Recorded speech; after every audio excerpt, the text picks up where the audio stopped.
Bom, boa tarde a todas e todos. Gostaria de dar as boas-vindas, né, aos membros da banca, agradecer o professor Sávio, né, e o professor Flamarion por terem aceitado o convite para estar aqui com a gente, né, para compartilhar o conhecimento de vocês, para dar um auxílio para a gente aí nessa fase, né, da dissertação da Glaucione, e aí eu vou fazer a leitura aqui formal do exame de qualificação. Então, hoje, dia 30 de agosto de 2020, às 14 horas, pela web, via plataforma Google Meet, daremos início ao exame de qualificação de mestrado da candidata Glaucione Raimundo, que apresentará o trabalho intitulado Trabalho Escravo Contemporâneo na Cafeicultura da Mesorregião Sul-Sudoeste de Minas Gerais, entre a lei e a realidade.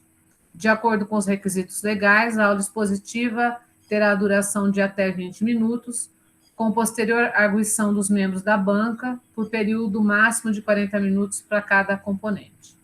A banca examinadora designada para proceder ao exame será precedida por mim, professora doutora Ana Ruth Dovale, da Universidade Federal de Alfenas, e composta pelo professor doutor Sávio José Dias Rodrigues, da Universidade Federal do Maranhão, e pelo professor doutor Estevão Leopoldo de Freitas Coca, da Universidade Federal de Alfenas, os quais eu convido para compor essa banca para dar início à apresentação.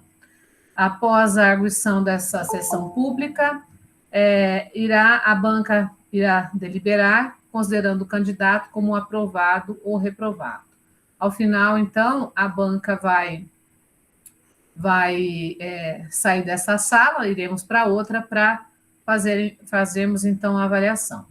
Glaucione, você tem, então, agora 20 minutos para fazer a sua apresentação.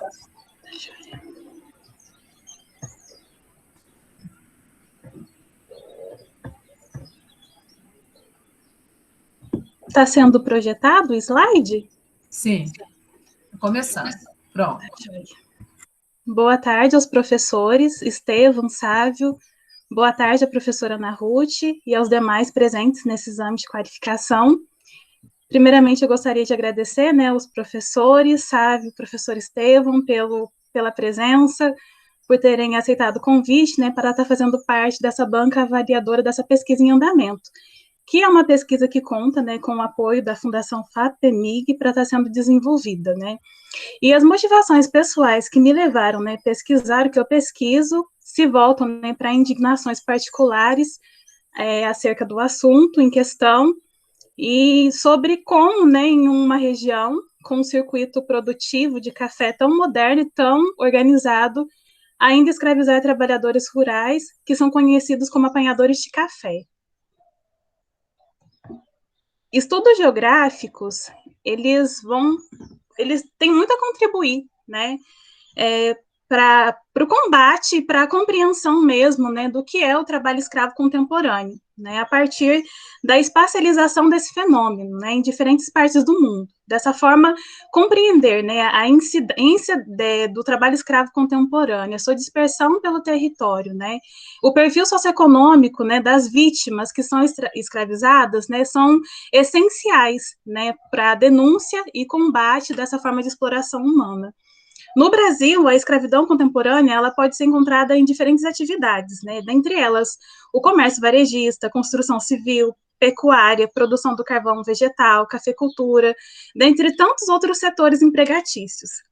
Na cafeicultura brasileira, né, e da mesorregião sul-sudoeste de Minas Gerais, né, principalmente, né, da mesorregião sul-sudoeste de Minas, debates sobre a escravidão contemporânea costumam ocorrer apenas durante a safra, ou seja, não tem um debate contínuo ao longo do ano acerca dessa forma de exploração humana, principalmente, né, pelas mídias hegemônicas, pelas mídias conservadoras, que associada à morosidade da pena, né, que recebem os fazendeiros que escravizam, faz o quê?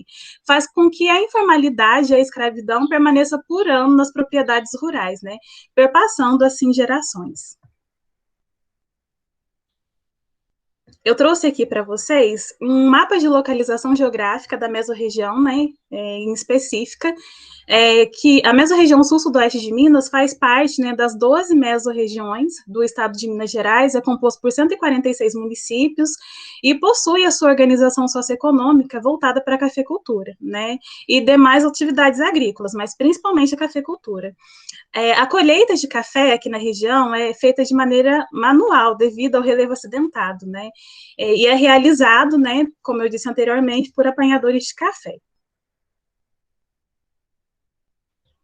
Dessa forma, né, a problemática da pesquisa em andamento, né, refere-se a entender o porquê, em pleno século XXI, o trabalho escravo ainda ocorre, né, nessa região que tem uma cadeia produtiva tão influente, principalmente, né, no mercado do agronegócio do país, e quais são as intervenções que vêm sendo tomadas pelos Estado e movimentos sociais sobre essa questão. Possuímos a hipótese de que, na cafeicultura da região, né, os trabalhadores escravizados são, em sua grande maioria, migrantes, né, e costumam ser escravizados por médios e grandes produtores, né, e acreditamos que também esses apanhadores, quando resgatados, eles podem ser novamente escravizados em uma próxima safra, porque resgatar apenas não é a solução.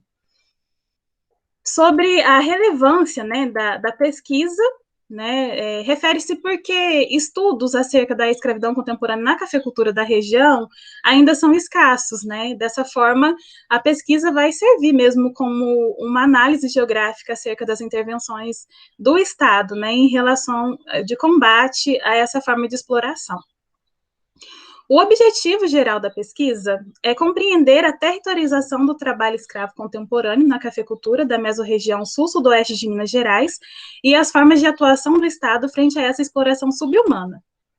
Os objetivos específicos da pesquisa são 4. Primeiro é resgatar a história da evolução da cafeicultura da mesorregião sul-sudoeste de Minas, analisando as relações de trabalho da escravidão ao trabalho livre, assalariado, bem como as transformações socioespaciais e econômicas resultantes da expansão dessa atividade agrícola pós-década de 70. O segundo objetivo específico é investigar os fatores socioeconômicos que promovem a permanência da escravidão contemporânea na cafeicultura brasileira e também da região. O terceiro, identificar a relação existente entre a questão fundiária da mesorregião sul-sudoeste de Minas para com a escravidão contemporânea na cafeicultura sul-mineira. E o último é evidenciar o papel do Estado no combate ao trabalho escravo contemporâneo nos cafezais da região, considerando as reincidências desse crime a cada safra de café. Os caminhos metodológicos, né, que essa pesquisa está sendo desenvolvida, se baseiam em 4 etapas. A primeira etapa, né, foi realizado o levantamento e revisão bibliográfica referente aos temas geografia, questão agrária e trabalho escravo contemporâneo na cafeicultura. Após isso, foi realizada uma pesquisa documental, né, utilizando como fonte de pesquisa IBGE, Secretaria do Trabalho, Ministério da Economia, dentre outros sites e plataformas, né, que tratem, né, da temática em questão. E a partir desses dados, né, já está sendo confeccionados mapas que demonstrem, né, a incidência de casos do município, e a pretensão também é que seja produzido, né, mapas que demonstrem, ilustrem, né, a questão de fluxos migratórios, né, desses trabalhadores, a partir de uma análise do perfil socioeconômico, né. No caso, para essa informação, né, já foi solicitado à Subsecretaria de Inspeção do Trabalho, né, dados referentes a esse perfil socioeconômico, que nos darão, assim, maiores informações acerca dos municípios e regiões a quais esses trabalhadores fazem parte. A terceira etapa é o levantamento de dados primários por meio de entrevistas com roteiros pré-determinados, né, com representantes da ADERE, que é a Articulação dos Empregados Rurais do Estado de Minas Gerais, da Secretaria do Trabalho e da organização midiática Conecta Direitos Humanos. E, por fim, né, ocorrerá a análise, organização e tabulação de dados coletados, que serão incluídos na versão final da dissertação. O relatório de qualificação, ele foi organizado em 4 capítulos, né, que serão apresentados a seguir para vocês. O primeiro capítulo, né, intitulado como Trabalho Escravo no Modo de Produção Capitalista, né, eu organizei alguns debates conceituais acerca do tema em questão. O trabalho escravo contemporâneo é uma forma, né, de exploração que não deve ser associada apenas ao campo, à cidade, muito menos, né, a atividades que são consideradas como grosseiras ou arcaicas, né. É uma atitude ilícita, né, que tende a afetar mesmo a vida, né, e o trabalho de suas vítimas, e sendo uma forma, né, mesmo de empregadores garantirem, né, um maior lucro em seus negócios, né, no caso, nas suas empresas e propriedades. E os meios, né, para se alcançar a submissão de trabalhadores à escravidão, né, contemporânea, se relaciona à privação de liberdade, como endividamento, uso da força, retenções de documento, recrutamento, né, e isolamento geográfico, como evidencia Tiago Cavalcante. No Brasil, né, as maiores notificações de trabalho escravo, né, ocorrem em espaços rurais, como evidencia a Subsecretaria de Inspeção do Trabalho. Essa plataforma, né, dessa subsecretaria, a partir do levantamento de dados, né, que eu realizei, demonstra que entre 1995 a 2021 foram resgatados 43.464 trabalhadores em atividades agrícolas e 12.557 trabalhadores em atividades empregatícias urbanas. Né? Dados referentes também à lista suja do trabalho escravo do mês de junho de 2021, que também é organizada pela Subsecretaria de Inspeção, demonstra que as atividades empregatícias com mais incidência, né, a escravidão, se concentram em estabelecimentos rurais. Eu trouxe aqui para vocês uma tabela, né, que está presente no relatório, acerca das tipologias de estabelecimentos rurais e urbanos que escravizam no Brasil. E a partir desse levantamento que realizei, né, ficou evidente que, dentre os 88 estabelecimentos notificados, 18 fazem parte de atividades urbanas e 71 estão alocados, né, em espaços rurais. As atividades rurais com mais trabalhadores resgatados foram na cafeicultura, com 263 envolvidos, pecuária, 144, carvão vegetal, 86 e mineração, 85. As atividades urbanas com mais trabalhadores resgatados foram gestão empresarial, com 565 envolvidos, comércio varejista, com 90, fabricação de produtos para padaria, 79, e construção civil, com 58. A predominância, né, do trabalho escravo contemporâneo em espaços rurais, como evidencia Rui Moreira, se associa diretamente à pobreza e submissão de trabalhadores rurais, e também à concentração de poder, né, extensões de terra nas mãos de poucos produtores, que é um fato também histórico, bem arquitetado, né, para que os grandes produtores nunca perdessem o controle de suas terras e muito menos da subordinação dos seus empregados. Como um exemplo, né, está aí a Lei de Terras, né, criada em 1850, como uma forma mesmo de controle, né, as pessoas que deveriam ter posse à terra ou não. Dessa forma, o trabalho escravo contemporâneo não deve ser considerado, né, apenas como um crime, mas também como um problema criado, né, alimentado pela questão agrária brasileira, né, e pelo capital que utiliza de estratégias não capitalistas, né, arcaicas para se reproduzir.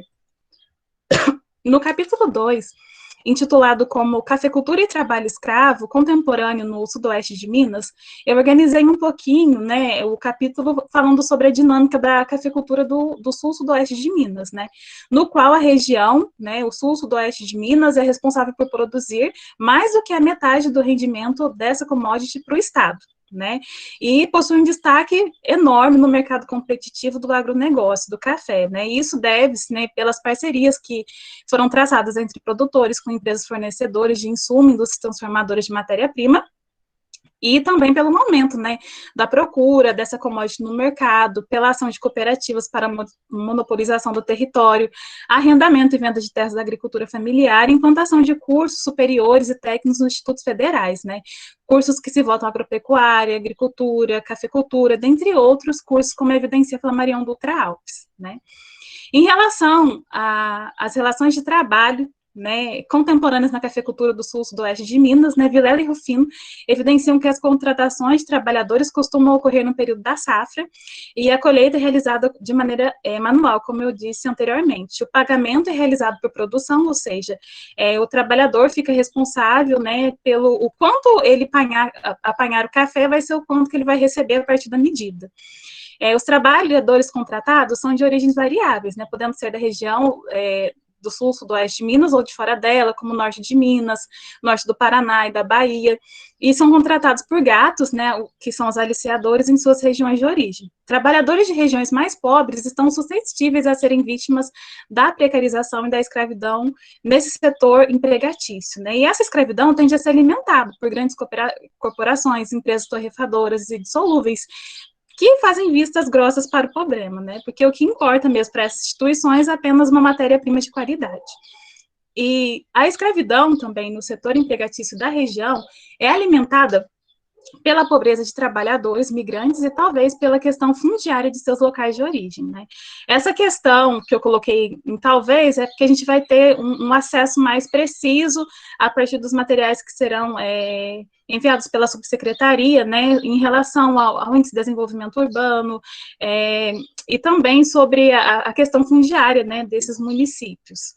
E a gente vai ter uma noção mais precisa, né, como que é a concentração fundiária nesses municípios que esses trabalhadores migram. No capítulo 3, né, intitulado como a territorialização do trabalho escravo contemporâneo na cafeicultura sul-sudoeste de Minas, né, eu fiz um levantamento em 3 estações de trabalho escravo de 2019, 2020 e 2021, para mapear mesmo, né, as notificações e incidências de casos, né, de escravidão nos municípios entre os anos de 2013 a 2019. Foi notificado, então, 361 ocorrências em 13 municípios da região. Os municípios com maiores ocorrências de casos entre esses anos, né, de 2013 e 2019, foram de Bom Jesus da Penha, com 88 casos, Ibiraci, 62, e Poço Fundo, 44 casos.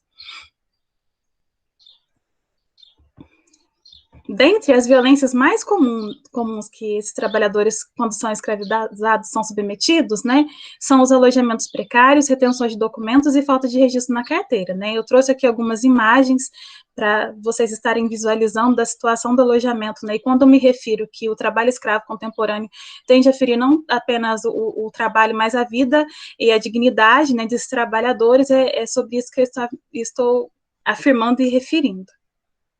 No capítulo 4, intitulado Papel do Estado no Combate ao Trabalho Escravo Contemporâneo nos Cafezais Sul-Sul de Minas, eu evidenciei, né, algumas medidas que são tomadas pelo Estado no combate ao trabalho escravo contemporâneo e as residências, né, desses casos na região. O Código Penal 149 prevê, né, reclusão para aqueles que escravizam de 2 a 8 anos, mas as medidas mais tomadas aqui na região acerca desse crime ilícito, né, são multas administrativas que são aplicadas pelo grupo móvel, pagamentos de indenizações trabalhistas e inclusão do nome dos empregadores na lista suja do trabalho escravo contemporâneo. Os desafios a serem enfrentados, né, são as imprudências de multinacionais, que são indiferentes ao assunto, a pandemia Covid-19, né, que desencadeou uma crise sanitária e pandêmica, né, e uma crise trabalhista que aumenta a precarização, a informalidade no trabalho e cria possibilidade para ocorrências, né, de mais escravidão nesse setor empregatício. E as restrições às fiscalizações em propriedades rurais pela pandemia Covid-19, principalmente no ano passado, né, muitos auditores fiscais tinham problemas de saúde ou tinham familiares que se enquadravam no grupo de risco e teve que ser afastado de suas atividades. Dessa forma, né, é nítido que combater a escravidão contemporânea na região tem que ferir mesmo, né, o sistema que nutre a escravidão, né, que está associado a interesses econômicos da cadeia produtiva, né, e é necessário mais que resgatar, é necessário emprego decente, moradia, saúde, lazer, educação, dignidade, né, e reforma agrária para a população mais pobre, porque se houvesse uma reforma agrária verdadeira no país, migrações aliciadas não ocorreriam, né, trabalhadores rurais seriam realmente respeitados, haveria justiça social no e para o campo. Por fim, passei demais aqui. Por fim, né, temos aqui o quadro do cronograma, com as atividades ainda a serem desenvolvidas, né, que é a correção da qualificação após a ponderação da banca, a finalização e organização de dados secundários, né, que já foram solicitados à Subsecretaria de Inspeção do Trabalho, a execução das entrevistas, análise dos dados coletados, discussões dos resultados, participação em eventos, preparação para a defesa e, por fim, a finalização, né, para a defesa final. E essas são as referências que eu utilizei para a apresentação dessa pesquisa. Obrigada. Obrigada, Glaucione. Só faltou falar uma coisinha, vou me permitir. Isso, por favor, Ana Ruth. Eu falei para ela falar, mas ela esqueceu. Dizer que as entrevistas vão ser realizadas depois que for aprovada pelo Comitê de Ética. A gente já mandou, eles responderam no parecer que tem algumas coisas, umas questõezinhas lá que nós precisamos alterar, né? Nós temos prazo de 1 mês para fazer isso, né? Faremos isso essa semana. Então, assim, depois ela já estará liberada para fazer essas entrevistas. Como são só 4, né? Então, não vai demandar tanto tempo assim, né? Bom, então, agora eu vou passar a palavra para o professor Sávio, né? Que é o nosso convidado. E mais uma vez agradecer, né, pela oportunidade de poder, né, estar aqui essa tarde aprendendo com você também, né, e trazendo contribuições para a qualificação da Glaucione. Por favor, Sávio. Boa tarde a todas, né, e boa tarde a todos. Eu que agradeço, na verdade, a possibilidade aqui primeiro de ler, né, esse trabalho, ainda preliminar, mas eu acho que tão denso, um dos comentários aqui, quanto do Matheus, né, quanto denso ele é, né, eu acho que, tipo, para quem teve a oportunidade de ler, o material de qualificação atesta isso, né, a densidade do trabalho, que eu acho que é um motivo de parabéns, assim, tanto para a professora Ruth, como orientadora, como para a Glaucione, né, que é a titular do trabalho, né. E eu acho que, principalmente, avançar nesse trabalho, né, foi apresentando aí, por exemplo, um dos motivos da diminuição das fiscalizações a crise sanitária, a pandemia e etc. E tu está avançando com o trabalho de pesquisa nesse momento é uma coisa que deve-se muito mais além, te dar parabéns quanto a isso, né? Eu acho que se manter rente como pesquisadora nesse momento, né, eu acho que é um motivo assim de exaltar bastante nesse momento. Bem, eu acho que o trabalho de forma geral, né, o encaminhamento dele, eu acho que eu devo te dar parabéns também quanto a ele, né, a escrita, a forma que tu vai desencadear a sequência do texto, o próprio sumário, o desencadeado sumário também, né, eu acho que são coisas boas, assim, que eu aprendi bastante do sul de Minas Gerais, inclusive, da atividade, da cafeicultura, trouxe elementos interessantes, assim, para se pensar, inclusive até o próprio conceito, né, de trabalho escravo, a questão da lei, da legislação, foi dialogando com isso. Eu acho que é interessante, inclusive, o jeito que tu consegue desencadear o texto, desenrolar o texto, que traz o teu referencial, né, dialoga com ele, traz a legislação, dialoga com ela, né, avança para pensar, por exemplo, alguns empecilhos até da própria legislação. Eu acho que isso é bem interessante do teu trabalho, né? Inclusive, me deu até a curiosidade para buscar no início do trabalho, tu anuncia o porquê da tua inserção no trabalho, né? Eu fui buscar o teu trabalho eu acho que é de iniciação científica, né? Relação de gênero e trabalho, que eu acho que até que é eu vou explicar por quê, né?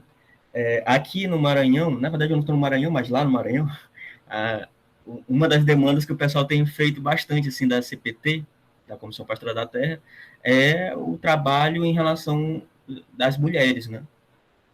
Buscar o papel da mulher nesse sentido, assim, do aliciamento do trabalho escravo, porque nos dados da CPT, né, apenas 5% dos aliciados é a mulher, né? Então, isso parece que ela desapareceu em algum momento aí do dado, né? A gente até fez uma oficina com trabalhadoras rurais na Baixada do Estado, né? E aí até algumas elas reclamaram, não é assim, esse dado aí está errado, tal, tudo mais. Mas, enfim, eu fui buscar esse trabalho, que também, inclusive, um trabalho belíssimo. Gostei bastante. Mas, enfim, eu acho que o trabalho, quando ele apresenta também a evolução das relações de trabalho na cafeicultura, eu acho que é uma coisa bem interessante, assim, para se pensar. Eu acho que mais à frente, eu acho que eu vou fazer uma interligação com a coisa do trabalho escravo, né? Com a coisa do trabalho escravo. Tem algumas coisinhas que eu acho que dá para a gente conversar, debater aqui, outras eu vou te confrontar, vamos dizer assim, né? Mas todas eu acho que com um diálogo saudável, né? De pensar que aqui é outra pessoa vendo o teu trabalho, né? Inclusive um outro pesquisador da temática e tal, que faz o caminho contrário, como a professora atestou ainda há pouco, né? Eu trabalhei com a migração para ir para aí, né? Então eu trabalhei com a vulnerabilidade do trabalhador aqui, né, no ponto de origem, e pensar, por exemplo, o que tu falou aí no final do teu trabalho, a questão da reforma agrária, do acesso ao território, a vulnerabilidade do trabalhador e da trabalhadora em relação a essa fragmentação do território, né? Tem a coisa, por exemplo, de pensar a própria geografia, o que ela pode contribuir com relação a pensar o trabalho escravo. Eu acho que não é somente a espacialização, Grossoni, é para além, né? A espacialização é só um dado que nós, geógrafos, podemos perceber. Inclusive, é uma coisa que é candente assim, no teu trabalho, toda hora tu fala isso. Do início ao final, tu fala da subhumanidade, né? A geografia ela pode contribuir bastante nessa questão de pensar o que é o sujeito e o que é a pessoa sujeito, que é parte do trabalho escravo, né? A subhumanização, a desumanização que o trabalhador e a trabalhadora passa, né, ela faz parte, por exemplo, de um processo amplo de proletarização, de alienação do trabalho, né? Apesar de que parece que é um processo que até na literatura às vezes aparece como pré-capitalista, né? Ou numa outra literatura não capitalista, né? Ele faz parte como é funcional ao capitalismo. Tem o texto do Brandão que ele vai falar que a acumulação primitiva de capital ela é permanente, né? Então a gente pode pensar que tipo as atividades as ações de acumulação primitiva, elas também elas podem ser pensadas como permanentes. E quais são elas? Né? No Brasil a gente pode ver que o trabalho escravo ele é permanência não como um resquício, né? Ele é permanência porque ele é parte da modernidade. E é uma coisa que tu falas, inclusive, essa coisa de que a atividade moderna da cafeicultura, como é que isso permanece?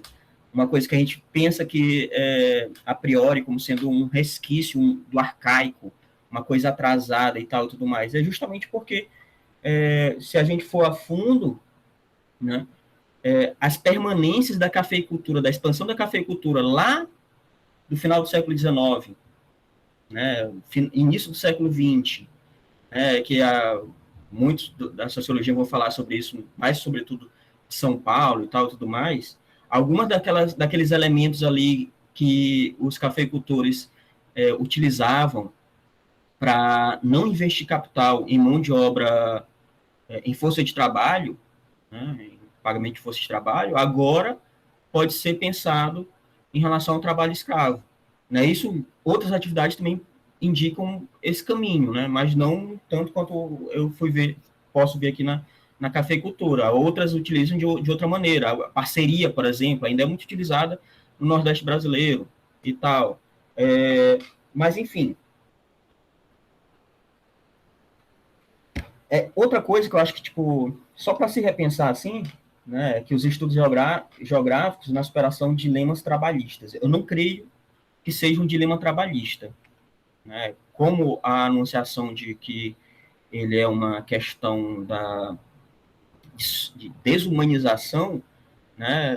Quando dá essa coisa de dilema trabalhista, de uma questão trabalhista, a gente diminui o problema, né? Parece que, apesar de que a gente sabe que é apenas uma questão de nomenclatura na lei, né? Mas, por exemplo, ele é tomado não pela legislação trabalhista, apesar dos escravagistas, a maior parte, eles não serem autuados pelo Código Penal, a maior parte é autuada, aliás, é autuada pelo Código Penal, porém é processada pela legislação trabalhista. Isso é um problema de manuseio da lei, né? De manuseio da legislação, mas é um problema tratado pelo Código Penal. E o Código Penal, ele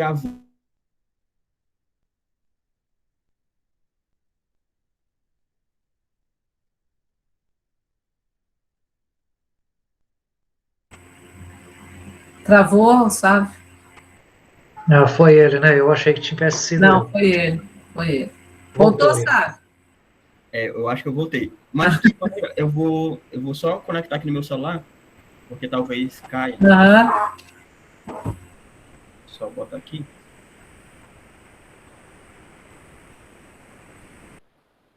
Que aí, se cair aqui, eu tô no celular.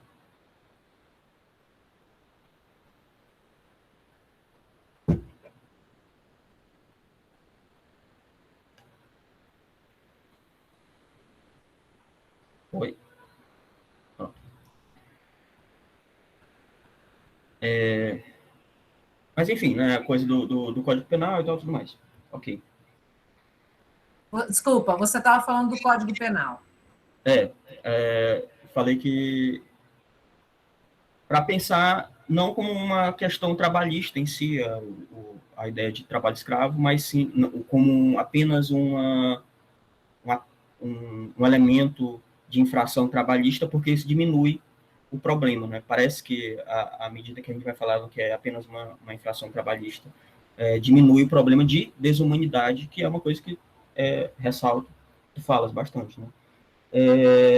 Em relação à formalidade assim do texto, tem só uma coisinha para tu pensar, deixa eu ver aqui, só consultar se é isso mesmo. Página 17.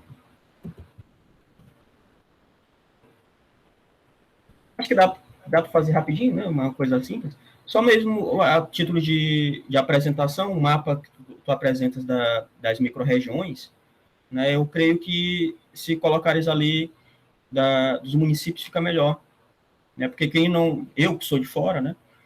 Não conheço, né? Fica melhor para a gente visualizar quais são os municípios. Inclusive, quando tu vai lá para adiante apresentando o mapa da incidência de trabalho escravo, que é uma dúvida que eu tenho agora, mas desse mapa de trabalho escravo, tu já apresenta os municípios, mas como tem as cores, a gente não consegue ver direito, né? Então, eu acho que o da micro-região poderia ser dos municípios, para a gente ter ideia de quais municípios fazem parte. Desse mapa da incidência de trabalho escravo, é de casos de trabalho escravo ou de trabalhadores resgatados? De trabalhadores resgatados. Ah, tá. Aí teve 361 ocorrências em 15 municípios, professor. Sim. Aí, na próxima página, eu coloquei a tabela, né? Aí a tabela tem o nome desses 15 municípios e o número de trabalhadores resgatados. Certo.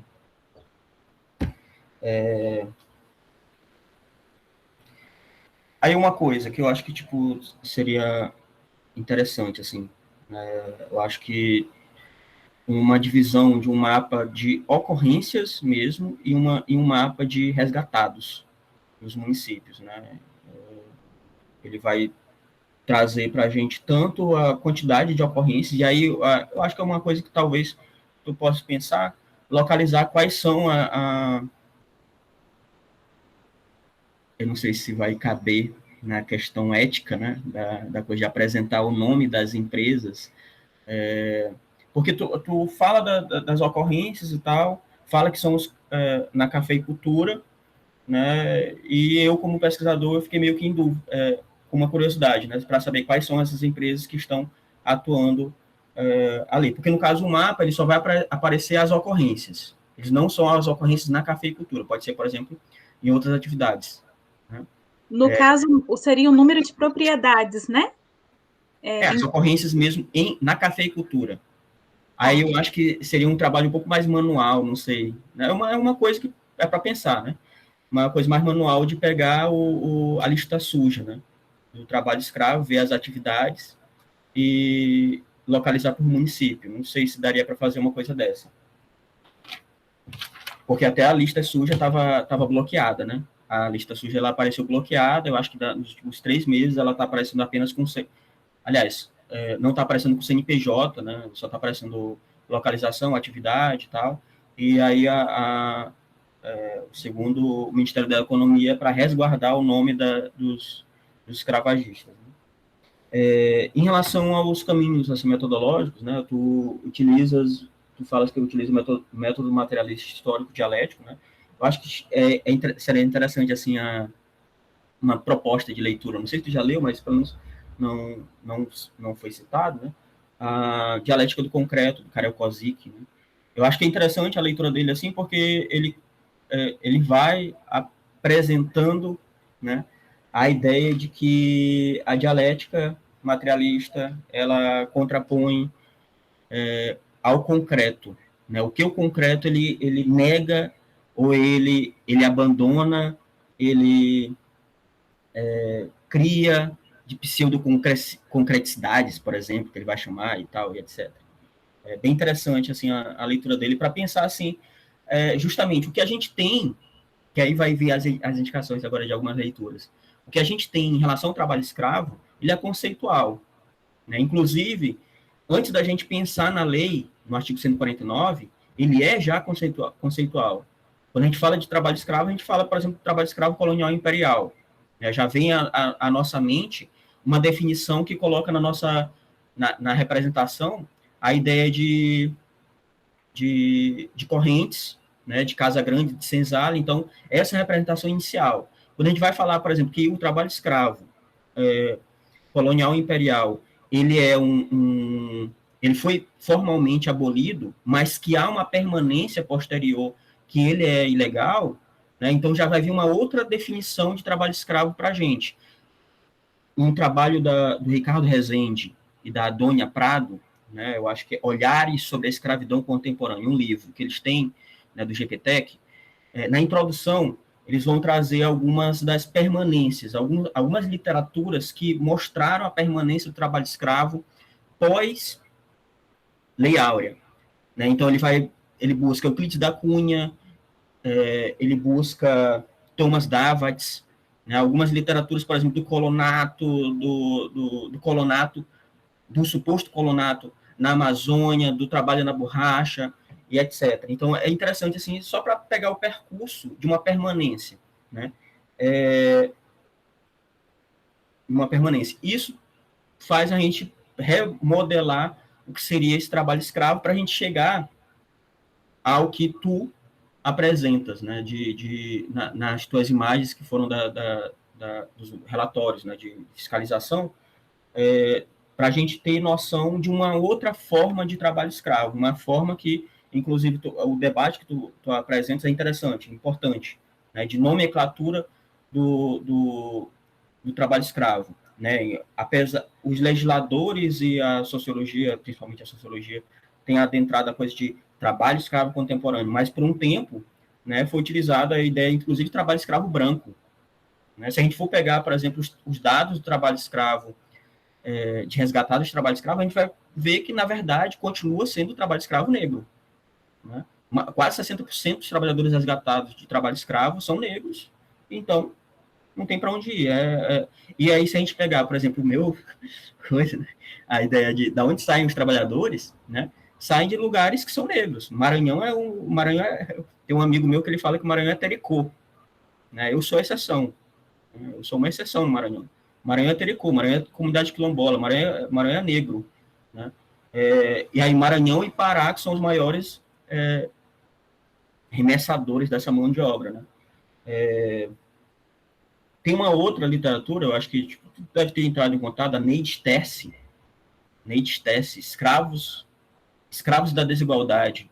A Neide Terce ali foi professora ali do IFIX, né, lá da Praia Vermelha, lá do Rio de Janeiro, né, da sociologia lá do Rio de Janeiro, e ela fez um trabalho, acho que belíssimo, inclusive, sobre o que ela chama de escravos da desigualdade. E ela faz esse debate que é concreto, né? Ela busca, por exemplo, a primeira frase que ela, o primeiro parágrafo que ela coloca é a imagem de um trabalhador numa canoa, ela fala, né? Ela relata dessa maneira, de um trabalhador na canoa sendo levado rio acima, rio abaixo, não lembro bem, por dois jagunços armados, né? Por dois jagunços armados.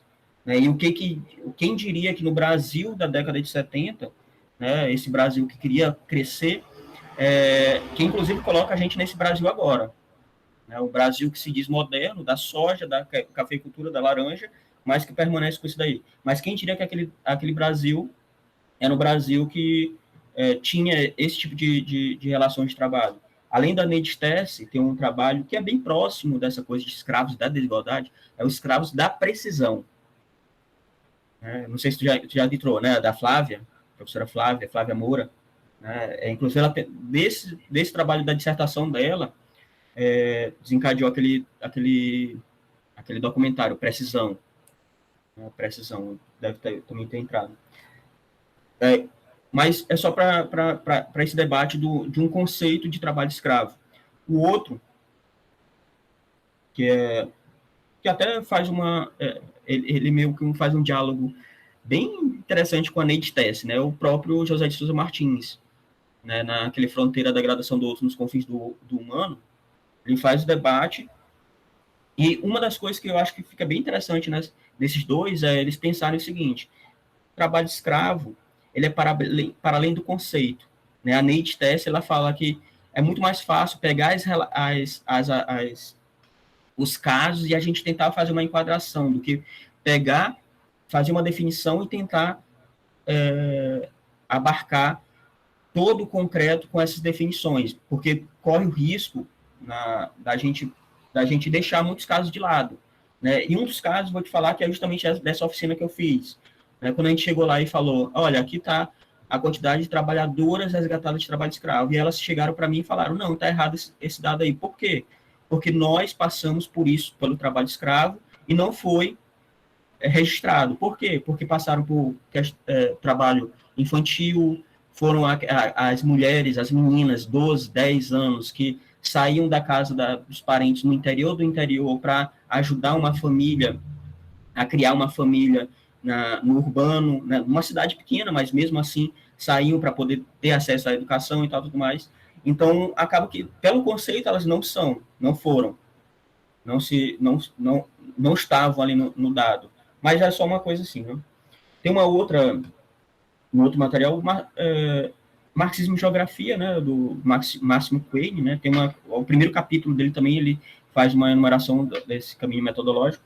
E aí, como tu trabalha com o Estado, com a questão da ação do Estado, e essa ação do Estado ela está intimamente ligada ao conceito criado pela legislação, né? Já falo desse conceito criado pela legislação, mas o Príncipe, do Maquiavel, né? E os cadernos do Cáceres, coisa que ele vai fazer, o italiano, ele vai fazer o debate sobre a questão de construção da ideologia, né? E eu acho que essa coisa da construção da legislação, ela é uma construção ideológica.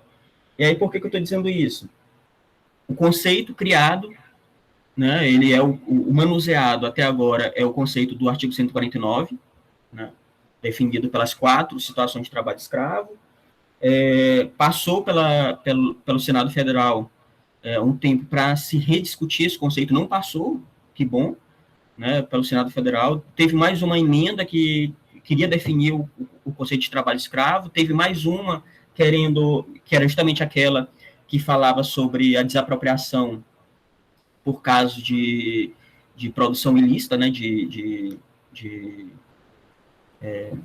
eu só estou lembrando a questão da maconha, mas tipo, não é somente psicotrópicos, de forma geral, né, e trabalho escravo, né, então propriedades que fossem flagradas com esse tipo de atividade poderiam ser colocadas para fins desapropriadas para fim de reforma agrária. Então, aí presente também a questão do trabalho escravo. Mas aí a disputa da legislação, ela passa por manutenção da propriedade manutenção da propriedade e dignidade.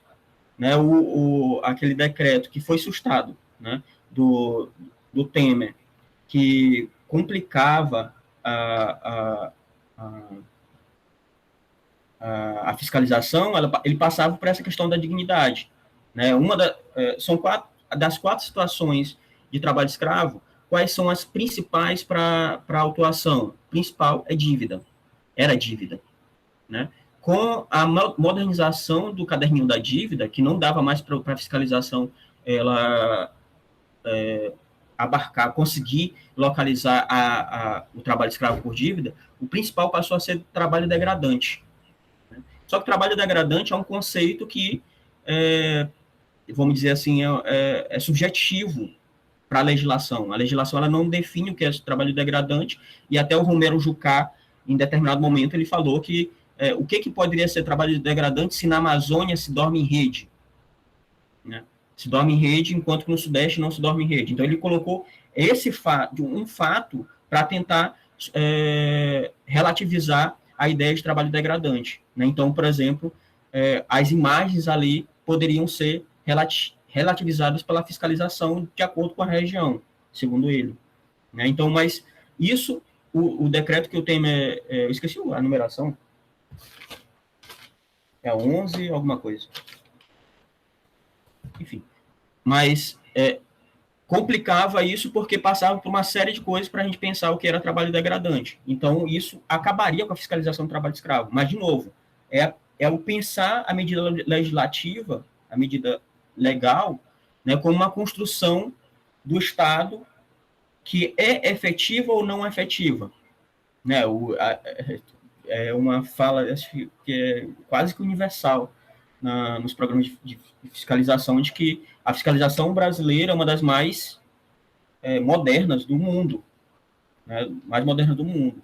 Né? Essas medidas tangentes, elas acabam complicando a atuação dos auditores fiscais. Aí vem, né, o próprio debate sobre o trabalho escravo no capitalismo, eu acho que faz parte disso, de pensar essa contraposição entre legislação e concreto. Né, Trabalho escravo é parte do arcaico, ele é parte da modernidade. Né? Tu citou o Leonardo Sakamoto, né? Eu acho que esse trabalho dele, ele fala, né, que ele tem uma partezinha que ele fala da Casa Grande, sobre a permanência da senzala no capitalismo, a nova senzala, tal. E aí tem um texto do Ricardo Rezende, que não sei se tu chegou a ler ele, mas é Por que o Trabalho Escravo? É um texto pequeno, acho que do tempo que ele fez a dissertação dele ainda. Né? Que ele vai pegar a cana de açúcar em São Paulo e ele vai discutir um caso específico e por que o trabalho escravo. É uma coisa bem interessante para a gente situar legalmente e a concretude no capitalismo.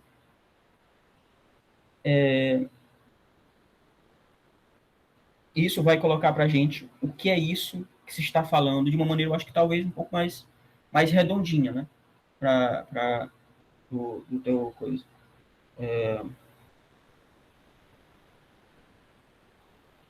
Deixa eu ver aqui. Tem uma coisa também no José de Souza Martins também, né? O livro dele, Os Camponeses e a Política, primeiro capítulo, ele vai falar da transição, trabalho escravo, né? Poceiros, parceiros, né? E ele chega um momento que ele fala de novo de escravidão contemporânea. Não com esses termos, porque o José de Souza Martins, por muito tempo, ele usou escravo moderno. Né?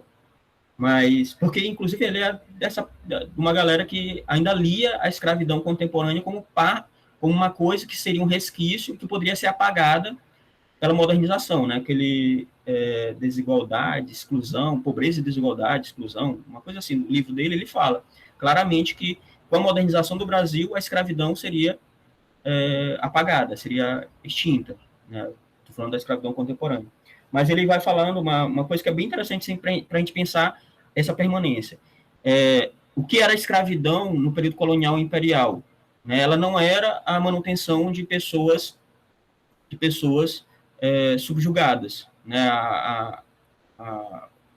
A produção de capital ela não se dava por essa manutenção dessas pessoas, mas sim pela circulação dessas pessoas. Então, as pessoas elas eram a mercadoria que circulavam, né? Então, não era elas chegando na fazenda que produziam capital, mas sim a própria circulação delas que produziam capital. Hoje, não. Né? Apesar de ter uma circulação dessas pessoas, né, elas não são mercadoria em si, né, mas elas atuam, de certa forma, como mercadoria. Elas não são mercadoria em si, mas elas produzem capital, no final.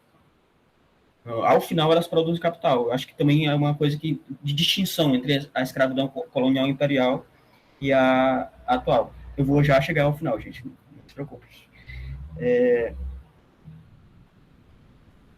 E aí que, ao mesmo tempo, né, era uma forma de remediação, né? Aí Harvey, né, aquela produção capitalista do espaço, apesar de que ele não fala, não vai falar ali de subjugar corpos, né? Ele vai falar, ele tem um trechozinho de um capítulo, né, da escala de acumulação lá em Espaço de Esperança, se não me engano, Espaço de Esperança. Mas como estratégia, né, como estratégia do capitalismo para onde, apesar de não só acontecer nas periferias, é onde mais aparece, mais tem aparecido, né, mais tem aparecido. Não é só nas periferias, porque o capitalismo ele se modernizou de tal maneira, né, ele se utilizou de tal maneira das formas de subjugação do ser humano, que a gente encontra em Nova York. A gente encontra, por exemplo, se a gente pensar numa escala do Estado-nação, a gente encontra em São Paulo, né? Enquanto São Paulo, o centro vamos dizer assim, o centro da economia nacional, não é porque por um tempo se falava que era nas fronteiras que ia acontecer o trabalho escravo no Brasil, né? As franjas do sistema, usando o termo que o Leonardo Sakamoto utiliza também, as franjas do sistema que dariam margem para... E não é à toa que os dados do rural, eles são mais intensos quanto ao trabalho escravo. Mas se a gente pegar, por exemplo, o período da Copa e das mega obras aqui no Brasil, né, pela primeira vez isso se inverteu, né, foi para o urbano. Os casos de trabalho escravo aconteciam em atividades urbanas. Né, depois das grandes obras, isso se reverteu de novo e mostrou novamente para a gente que o capitalismo brasileiro ele funciona com a produção de commodities. Né, funciona com a produção de commodities. Eu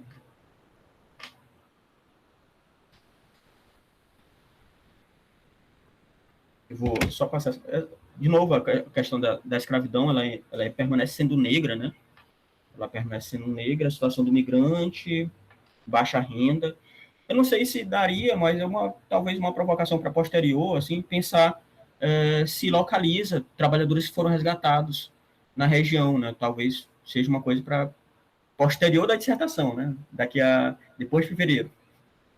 Talvez fosse uma boa, assim, para pensar esses sujeitos nessa região, que aí deixa uma coisa assim, a ADERE, né, a ADERE eu fui buscar na internet o que ela representava de fato, né, porque primeiramente eu ia te questionar se tu não tinha feito entrevista com o pessoal dos sindicatos e tal, e tudo mais, aí eu fui perceber que a ADERE, ela é meio que uma federação desses sindicatos da região. Acho que só deixar um pouco mais claro isso no texto, para a gente situar quem é a ADERE, porque, inclusive, eu ia me confundindo, pensando que era a articulação dos cafeicultores, né, dos empregadores. Né, mas não, é dos empregados. A atuação de outros movimentos. Tem uma atuação de outros movimentos, CPT, na região? Tem o diretório, né, que trabalham com pautas ligadas a direitos humanos, professor, e dentre essas pautas entra, né, o trabalho escravo contemporâneo. Aí tem uma série de campanhas, né, que são relacionadas a outras mídias alternativas, como Brasil de Fato, a Conectas. Certo. Entendi. Só uma coisinha que talvez buscar a atuação da CPT no Estado, né, uma ideia, né, talvez, né, porque tem sido o movimento que mais tem trabalhado com a questão da tabulação de dados em torno da trabalho escravo, de resgatados e tal, apesar de ter os dados da OIT, né,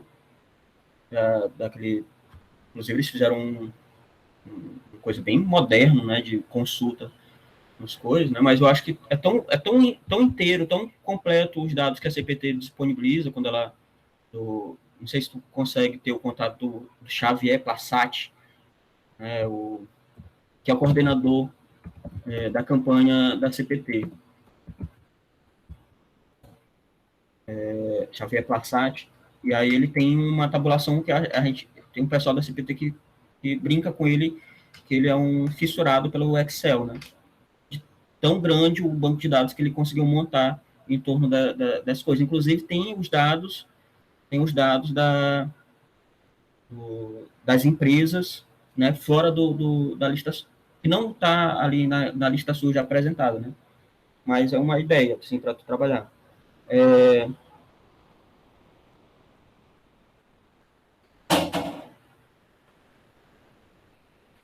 A coisa acho que talvez realmente seja, que eu acho que seria interessante, né? A questão de mulheres, negros, negras que foram resgatados, talvez fazer essa é uma ideia também, não é uma coisa que, tipo, uma coisa, na leitura do trabalho me veio a coisa de que poderia ser uma coisa interessante para mostrar, né? Tratamento diferenciado, diferente pelas mídias. Eu acho que na página 58 que tu vai falar isso, um tratamento diferente pelas mídias. Eu acho que é uma coisa que eu fiz, inclusive na minha tese, assim, de ir falando, de ir relatando o caso, por exemplo, de trazendo dado em si, ou então a medida, ou a legislação, e buscando notícias que vão apresentando isso, né? Às vezes isso torna o texto da gente um pouco mais, vamos dizer assim, palpável. Talvez, já que tu trabalha, inclusive com coisa do Repórter Brasil, tu busca algumas mídias, inclusive alternativas, talvez fosse interessante, assim, pegar casos de trabalhadores, 33 trabalhadores resgatados na fazenda tal, só para a gente tornar a leitura um pouco mais palpável. 63.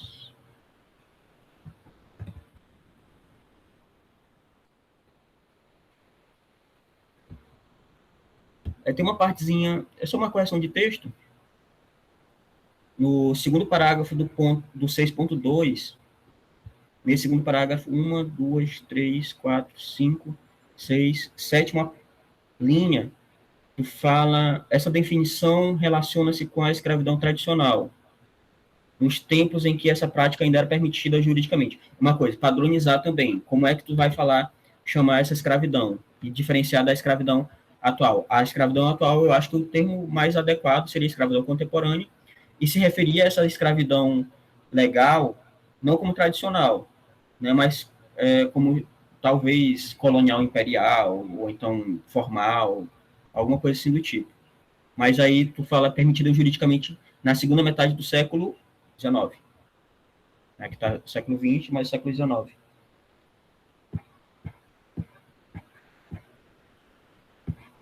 O mapa que eu falei das ocorrências, né? Na página 66, só uma outra correçãozinha de texto, de referência, né? De como tu se refere a alguma coisa. O Código Penal 149, é o artigo 149 do Código Penal, né? E o Código Penal, ele foi instituído pelo Decreto-Lei 2848, de 1940, né? Então, é o artigo 149 do Código Penal que foi instituído por esse decreto. E aí, a última coisinha aqui, rapidão. Eu acho que um mapa, um mapa ou um quadro, né, com as micro-regiões do estado de Minas, apresentando todas as micro-regiões e as ocorrências nelas, para a gente, ou então, fazer dessa região bem aí, uma região em separado, colocar a totalidade dos casos nela e comparar com o restante do estado. Né? Talvez para a gente ter noção de que por que essa região ela tem sido importante nesse sentido, assim, da permanência do trabalho escravo.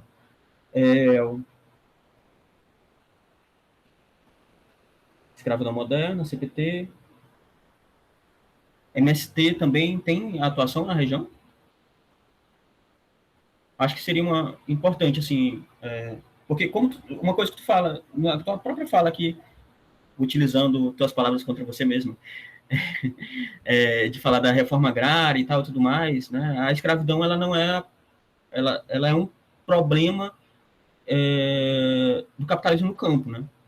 Brasileiro. E esse problema, ele diz respeito à questão territorial brasileira, né? Ela diz respeito à questão de luta de classes no campo, ele diz respeito à forma de precarização e de super precarização do trabalhador, né, com uma estratégia de aumentar as taxas de lucro, né? E aí a luta pela terra ela é importante nesse sentido. Qual é a atuação, por exemplo, de outros movimentos, como eu falei ainda há pouco da CPT, né, mas do MST na região, nesse coisa? O que eles falam sobre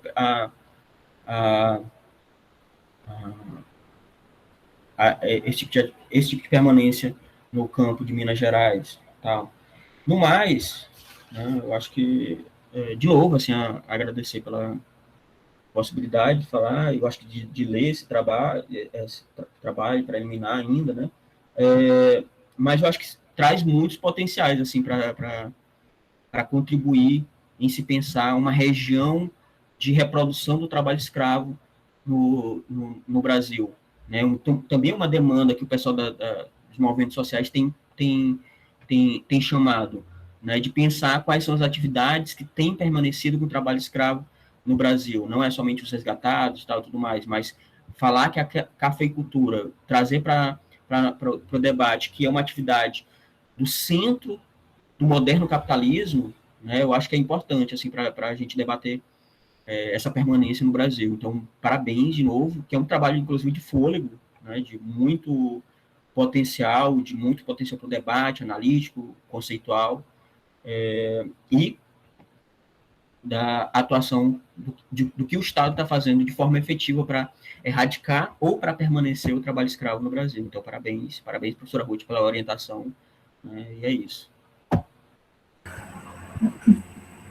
Obrigada, Sávio. Muito, muito boa sua fala, as contribuições, a gente anotou tudo aqui. Só vou te perguntar uma coisa: do livro do David Harvey, Espaços de Esperança, é o capítulo A Política do Corpo e a Luta por um Salário Vital? Esse? Estou com ele aqui agora, já separado, viu, Glau? Que eu lembrei. Zé de Souza Martins também, depois eu vou ver que eu tenho aqui. Glaucione, você gostaria de responder alguma coisa, professor Salvo? Não, Ana Ruth, no mais é só agradecer mesmo as considerações. O Jorge, olá, Jorge. Bom te ver, quanto tempo, companheiro. Tudo bem? Tudo bem, Jorge. O Jorge é um dos representantes da ADERE, professor Sávio, né? Está aqui hoje. Obrigada. O representante da ADERE, né? E agradecer as considerações, as indicações das leituras, né? Tenho certeza que vai vir enriquecer ainda mais a pesquisa e o trabalho. Obrigada. Sávio, inclusive o convite que você participasse seria nesse sentido mesmo, nessa contribuição, né, dessas leituras. Acho que isso vai... E a questão do olhar geográfico mesmo, né? Vamos repensar isso mais adiante, então. Muito obrigada, Sávio. Agora, então, vou passar a palavra ao professor Estevam. Obrigado, Ana Ruth. O Jorge vai querer falar alguma coisa? Parece que ele... Não. Na verdade, só me desculpar aí com a Clauciane, que acabei entrando agora, inclusive com minha filha ali no consultório do hospital ainda, mas vocês me desculpem. Obrigado, Jorge. Abração. Imagina, obrigada. Gente, boa tarde para todas, para todos. Primeiro, agradeço muito o convite que foi feito pela professora Ana Ruth, colega aqui de casa, e pela Glaucione. O tempo passa rápido, né? Porque o ano passado, essa época, a gente estava trabalhando com a disciplina de seminários de pesquisa. E a Glaucione trouxe o projeto, a gente conversou já um pouco a respeito do que ela pretendia trabalhar, e hoje estamos aqui. Mesmo com a pandemia, as coisas têm acontecido, então eu fico muito feliz por você, Glaucione, pela Ana Ruth. É uma etapa que está se concretizando e abrindo novas perspectivas em relação àquilo que vai ser feito. E foi motivo de muito aprendizado fazer a leitura do seu trabalho. É um tema que, com certeza, essa primeira fala do Sávio vem no sentido de trazer uma compreensão maior sobre o que é a escravidão contemporânea, porque confesso para você que não é onde eu vou poder contribuir tanto, porque apesar de ser um pesquisador da questão agrária, não é um tema que eu pesquisei. Então, aprendi muito com a leitura do trabalho e também com as colocações que o Sávio trouxe aqui no começo, tá? Então, Glaucione, a qualificação ela é um pouco diferente do que a gente apresenta na defesa. Na defesa, eu costumo dizer para o pessoal que ela é importante, mas ela é mais formal. Agora, nosso objetivo aqui na qualificação é esmiuçar seu trabalho para tentar contribuir para que ele fique ainda melhor do que como ele foi apresentado. Então, eu vou pedir assim, licença, porque eu vou elogiar, vou destacar o que eu vejo como ponto positivo, mas eu também vou apontar aqui algumas coisas que eu vejo que são totalmente passíveis de você desenvolver nesses meses que restam, para deixar o trabalho ainda mais redondo.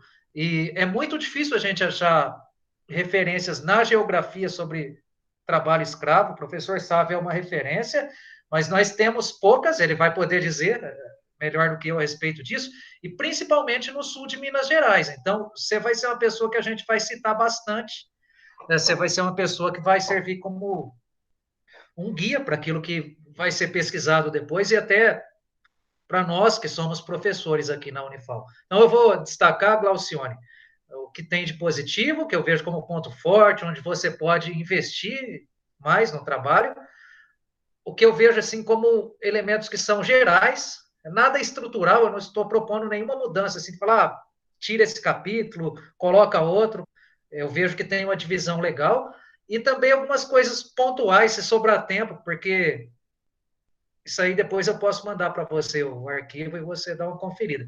Eu mandei já no seu e-mail da Ana Ruth, se vocês quiserem acompanhar por aí, que geralmente quando eu vou para as bancas no presencial, eu levo impresso, para a pessoa poder dar uma lida, mas como a gente está no online, tem que ser de modo digital mesmo. Tá, Glaucione? Então, eu vou destacar primeiro o que eu vejo aqui como ponto forte. A primeira questão que eu coloco é que, como eu já disse, a abordagem da geografia sobre o trabalho escravo, ela não é novidade, tem outras pessoas que têm pesquisado, a gente tem poucos temas que ainda não tem pesquisa, mas ele tem uma característica inédita de olhar para essa realidade no sul de Minas Gerais. E não é só a geografia, outras áreas também produzem trabalhos sobre o tema, mas ainda são muito incipientes. Tanto que você demonstra isso quando você tem uma dependência nas suas referências de matérias de jornal. Eu acredito que você vai poder trazer mais elementos depois com as entrevistas, mas não existe tanta literatura para você citar. Tem as discussões que a professora Ana Ruth, o Flamarion tem feito sobre o café, mas sobre trabalho escravo de modo específico, isso não aparece tanto. Então, é um primeiro mérito. É muito bom a gente saber que esse tema tem sido pesquisado, que existem pesquisas sobre o trabalho escravo no sul de Minas Gerais dentro do PPGEL.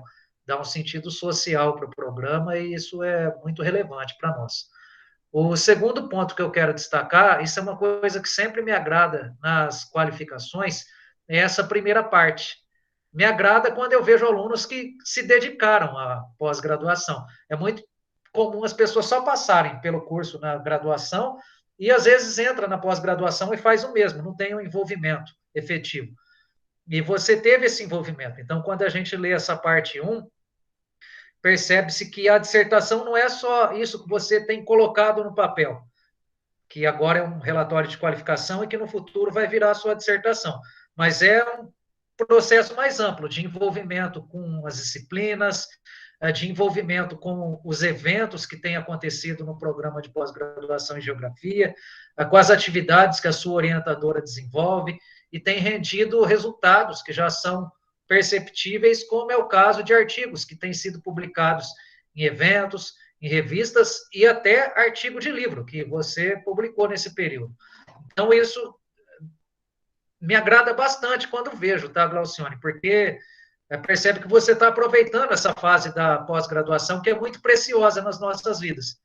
Hoje, acho que eu, Ana Ruth, o Sábio, a gente deve olhar para aquele período que a gente cursou mestrado, doutorado, e ficar pensando, por que que não volta, né? Que a gente tinha tempo de ler muita coisa, tinha tempo de fazer a pesquisa com mais cuidado, e às vezes a gente não dá tanta importância para esse momento, mas depois quando, ou você for para, como você é licenciada, né? Já deve ter tido a experiência com a sala de aula, seja para ensino básico, ensino médio, ou depois para ensino superior mesmo, isso faz falta. Então, é uma outra coisa que eu destaco aqui, esse seu envolvimento. E um terceiro destaque é que a gente conversou muito na disciplina de seminário de pesquisa sobre os limites de pesquisar nesse período de pandemia. Então, foi uma coisa que ficou muito claro que fazer pesquisa nesse momento vai ser diferente daqueles que tiveram a oportunidade de fazer em outros momentos. E você tem conseguido superar esses limites. Evidentemente que talvez poderia ter um campo aqui, talvez até mesmo um momento de mais tranquilidade, porque principalmente em 2020, o que a gente viu de aluno com os miolos dando nó, né? Acho que até a gente mesmo, a ansiedade e tal, ficava muito difícil de escrever. Eu lembro que vocês colocaram essas questões na disciplina, e agora a gente começa a ver que mesmo assim vocês conseguiram passar por essa fase, o trabalho está aí, é um relatório de qualificação, você apresenta aquilo que era esperado para esse momento da pesquisa. É evidente que tem uma coisa aqui, outra ali que você vai ter que mudar, mas já adianto que da minha parte você está aprovadíssimo. Então, agora vamos lá para o que eu vou colocar aqui como possíveis mudanças a serem feitas, Glaucione. A primeira coisa que eu coloco é mais de ordem geral, né? Depois eu vou falar sobre algumas questões mais pontuais. É que o trabalho de mestrado, isso a gente não cobra tanto nas monografias, né? Nos TCCs. Mas o trabalho de mestrado é um desafio para nós, que já temos pesquisado há um tempo, e para vocês é importante cobrar isso também, de você delinear de modo mais enfático qual a contribuição que ele tem trazido. É uma contribuição teórica? O Sávio deu várias pistas aqui que permitem você a trazer essa contribuição teórica. Pensando no conceito de escravidão contemporânea, com base na geografia. Então, na hora que ele fala a respeito dessa acumulação continuada, né, que o Harvey tem chamado de acumulação por espoliação, por exemplo, dá para você tirar uma possibilidade. Você propõe esse diálogo com o conceito de território, que depois eu quero pensar ele junto contigo também, mas são possibilidades. Então, talvez é deixar isso mais claro. E tem também uma contribuição empírica que você traz, vai ficar mais evidente depois quando você fizer as entrevistas, mas é bom deixar isso claro também. Então, olha, meu trabalho tem essa contribuição, ela pode ser teórica, pode ser empírica, ou pode ser ambas. E é isso que vai me diferenciar quando a pessoa pegar os textos do Sávio e o meu, e ela falar, ó, qual que eu vou querer ler? Qual que vai ser importante para mim naquele momento? Os dois muito bons, mas para esse momento é esse tipo de contribuição onde eu quero me agarrar para poder seguir. Tá? Então, esse é um primeiro elemento. Aí, depois, Glaucione, é mais uma questão de método mesmo. O Sávio deu dicas aqui ótimas, né, sobre abordagens que estão dentro do método que você coloca ali, que é o materialismo histórico dialético, e acredito que seria muito difícil seguir outro rumo, né, com o grau de comprometimento que você se coloca, com a proposta do trabalho, mas eu não sou pesquisador da área do trabalho, então eu fiquei, principalmente da escravidão, eu fiquei tentando entender melhor conceitualmente, aí você traz o Sakamoto, é o caminho que as pessoas têm seguido nessas discussões nos últimos tempos, é uma boa referência, mas eu fiquei esperando contribuições mais seminais, mais clássicas.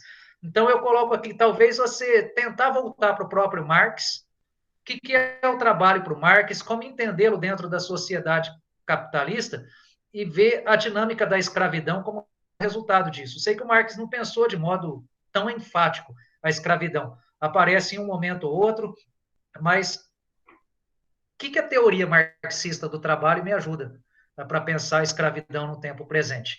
E, num segundo momento, pensar o trabalho na atualidade também. Então, eu coloquei só uma referência, tem várias outras que poderiam ser destacadas aqui, que é o Ricardo Antunes, no Privilégio da Servidão, que ele fala dessas questões todas que apareceram de modo mais claro com a mudança nas leis trabalhistas, a questão da uberização, regime de trabalho mais flexível, e é bom fazer esse tipo de observação, porque muitas vezes isso vai se confundir com o que aparece como o trabalho escravo aqui no sul de Minas Gerais. Gente, eu travei ou não? Minha internet, não, está com os problemas de sempre, né? Então, é essa outra questão, Glaucione. Aí, eu pontuo também que em alguns momentos você coloca como que é importante ler esse trabalho por meio da geografia, especialmente a geografia agrária, mas falta demonstrar o que a geografia já fez em relação a isso. Eu não sei. Aí talvez seria questão que você já fez esse levantamento, mas deixar de modo mais enfático. Ó, a geografia se preocupa com o trabalho, especialmente na geografia agrária tem isso. Aí eu coloco como dica de leitura, é a referência que eu tenho, depois você pode pegar outras, mas é um texto do professor Antônio Tomás Júnior, é a referência que ele acabou dando aula para mim, né, na graduação, e ele intitula o texto Geografia do Trabalho por Inteiro, que aí, com base na experiência dele lá do CEGET, ele faz uma discussão sobre como que eles têm interpretado o trabalho no decorrer dos anos. Você pode achar outras referências, mas eu coloquei só uma. Então, ó, geografia pesquisa o trabalho, tem esses autores que apareceram, mas o trabalho escravo aparece pouco. Eu vi nesse texto, naquele e tal. Então, você cria ali uma linha, mostra que você está dialogando com o que já existe, né? E aí, depois, ainda de forma geral, eu queria convidar você a refletir sobre o conceito de território. Ele aparece, você coloca ali alguns autores das disciplinas da graduação, são autores que são referência, evidentemente, mas acho que é preciso fazer um esforço aqui, primeiro, para dialogar mais com os autores da geografia agrária, que você está trabalhando com o problema do campo. Então, o próprio Ariovaldo, trazer ele mais enfaticamente, e o professor Bernardo Mansano Fernandes, que ele faz uma discussão sobre os processos geográficos de TDR, a territorialização, desterritorialização e reterritorialização. Mas o que ficou ali na leitura é quando você nomeia como territorialização do trabalho escravo. E talvez a gente possa pensar isso, eu nem esteja com a razão, mas eu fico pensando se não é melhor você trabalhar a escravização, ou o processo de escravização dentro do território da agricultura capitalista, que em determinado momento aparece como latifúndio e em outro momento aparece como agronegócio. Porque eu estou falando assim, a minha interpretação, a escravização é uma dinâmica de construção do espaço. Pode ser um espaço social, político, até mesmo lendo como espaço geográfico aqui nessa perspectiva. E a territorialização seria algo que é efetuado pelo sujeito. Eu não sei se eu estou conseguindo ser claro, mas assim, o espaço é aquilo que acontece e não vai acontecer de novo. A escravização, se ela voltar a acontecer, vai ser com uma outra perspectiva.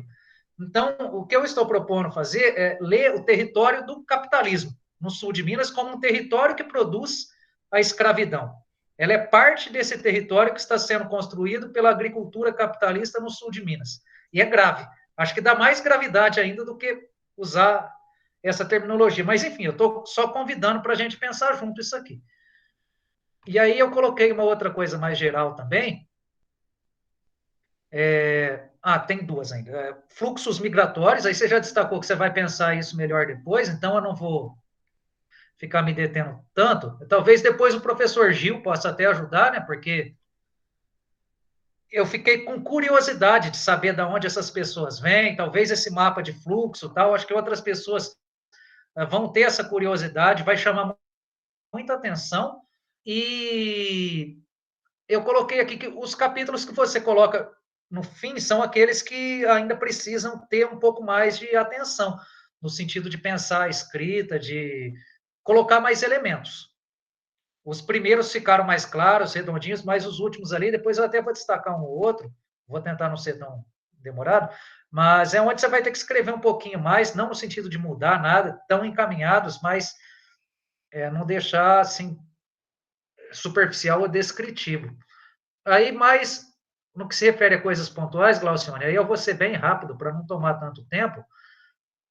A primeira dica é que, para a ABNT, a página começa a ser contada na folha de rosto. Aí, ali no trabalho, começou na capa. Detalhe bem simples, mas aí... Depois você dá uma conferida na formatação também. Algumas questões, o estilo da letra, tal, e vou dar um exemplo aqui, na lista de tabelas, de siglas, eu acho que de tabelas, desculpa, aparece uma palavra com maiúscula, outra com minúscula, e, enfim, essas coisinhas, tudo detalhezinho, mas é bom dar uma olhada depois para não ter esse tipo de problema. A ABNT, principalmente com as citações indiretas, aí você não seguir um padrão, depois você consulta lá o site da biblioteca para ver como que faz. Aí, uma coisa que aparece no seu trabalho é um problema que eu tenho também quando eu escrevo, então eu estou pegando no trabalho dos outros agora. Aqui é assim, você está com a fonte na cabeça, você cita o dado, mas não mostra a fonte.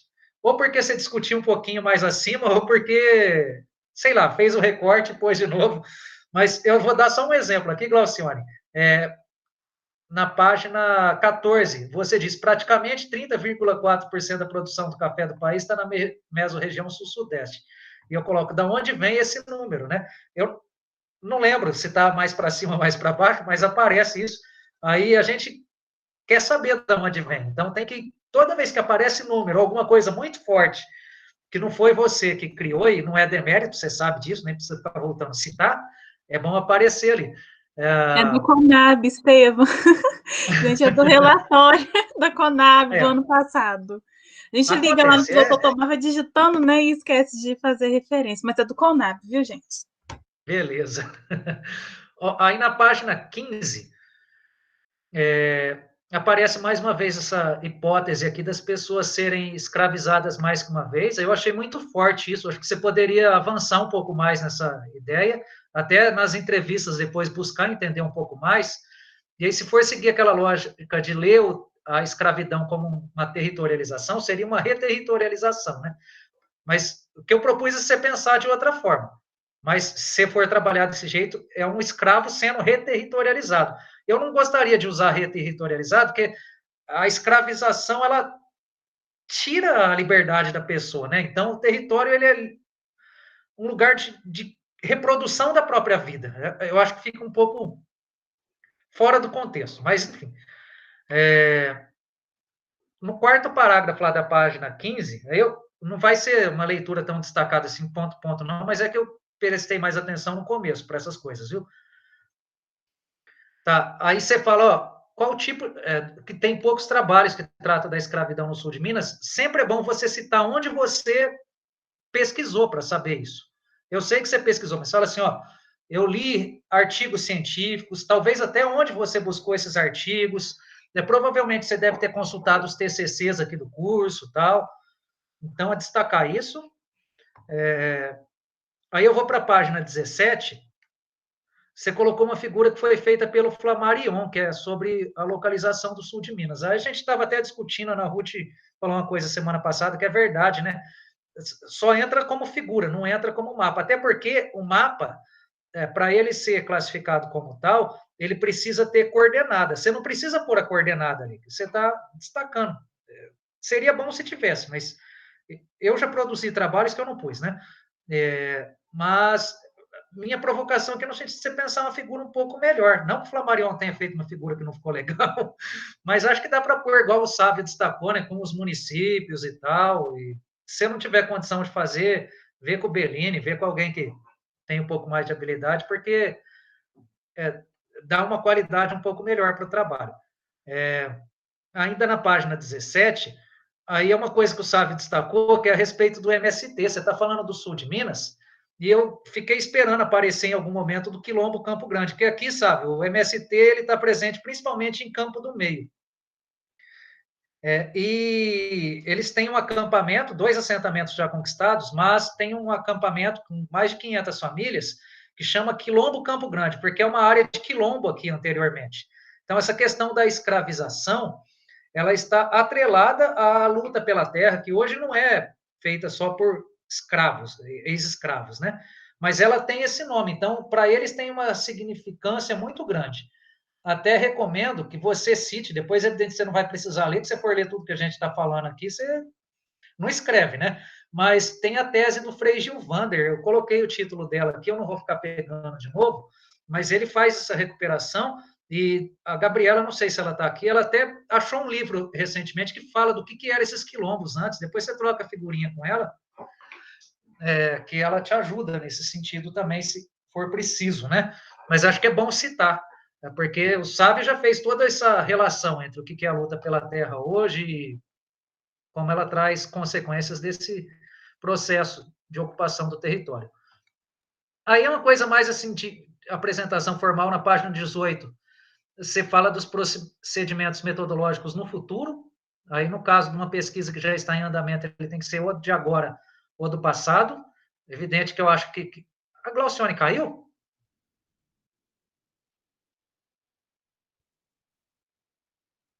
Acho que sim, cadê ela? Vamos aguardar um pouquinho. Aconteceu isso com a Abigail semana passada. Tá, a gente espera. Eu vou terminar já, viu, Ana? Rapidinho. Todo mundo cai, né?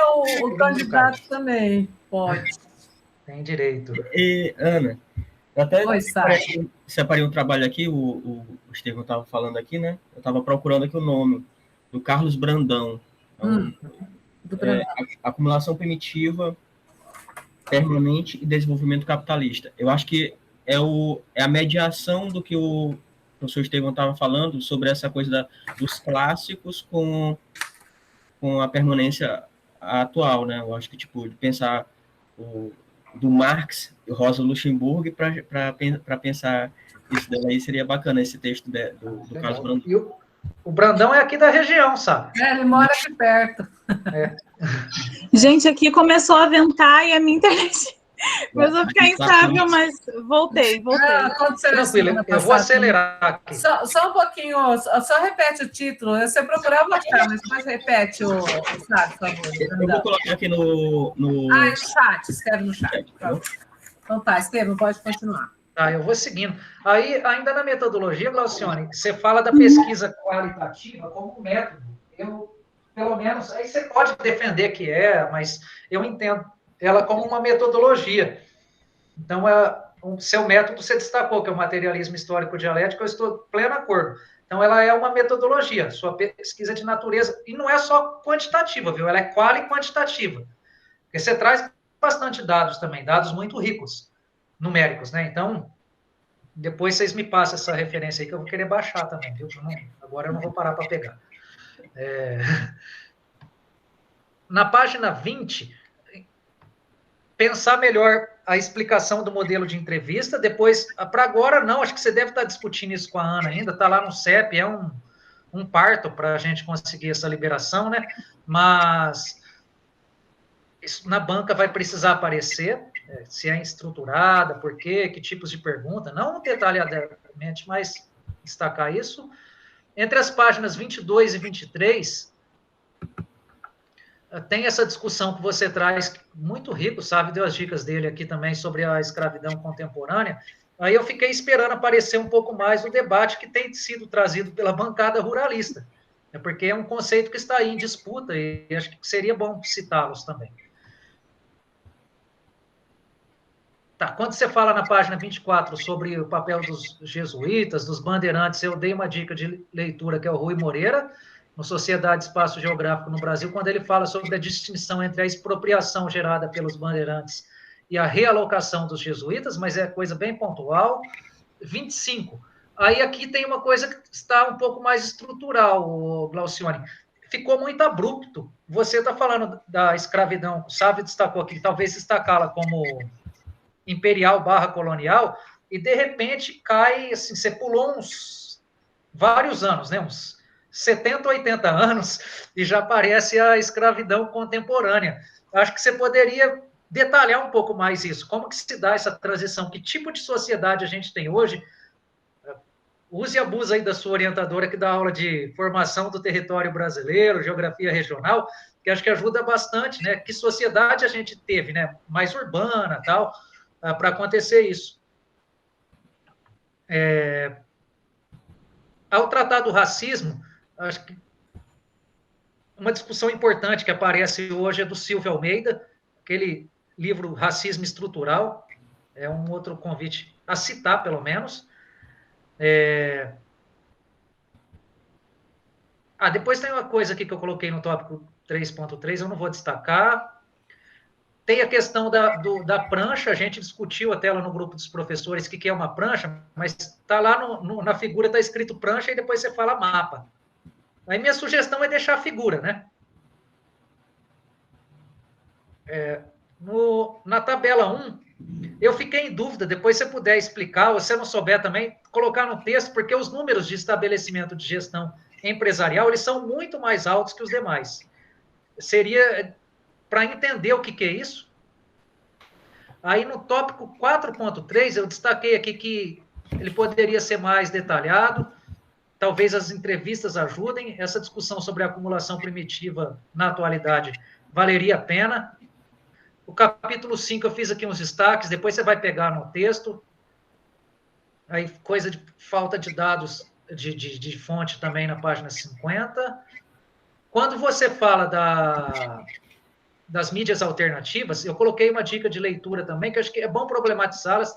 A Expressão Popular tem vários livros sobre esse tema, eu acompanhei essa tese, que foi a do Roberto Mancuso, ele inclusive trabalha na Globo, mas fez uma tese na Geografia em Presidente Prudente, ele é fotógrafo, né? Que ele discute as mídias e o território imaterial. Talvez problematizar um pouco mais isso te ajude a discutir o papel dessas mídias alternativas. Na 6.1, quando você fala do governo Bolsonaro, eu acho que você pode avançar um pouco mais na crítica, que pega o caso da Fundação Palmares, por exemplo, o capitão do mato lá, né, o Sérgio alguma coisa, mas é questão pessoal só. Aí são outras questões que mais para frente você pode desenvolver. Aí, só para fechar, Ana, desculpa que eu acho que eu me estendi bastante, dicas para sequência. 3 pontos só que eu vou destacar. Na versão final, acho que você poderia, talvez na metodologia ou na introdução, explicar para a gente quais são os desafios de fazer uma pesquisa desse tipo, Glaucione, porque é uma pesquisa que poucos temas trazem esse tipo de complexidade. Você não vai conseguir falar com quem escraviza e também não vai conseguir falar com quem é escravo. Talvez, muito raramente, com quem já foi escravo, mas acho que você não vai ter condição de fazer isso. Então, é muito difícil você fazer uma pesquisa sobre esse tema, sabe? Deve ter vários exemplos disso. Fazer um esforço autoetnográfico para dizer, olha, eu tive esse tipo de dificuldade, caminhei por esses rumos, porque isso vai ajudar outros pesquisadores.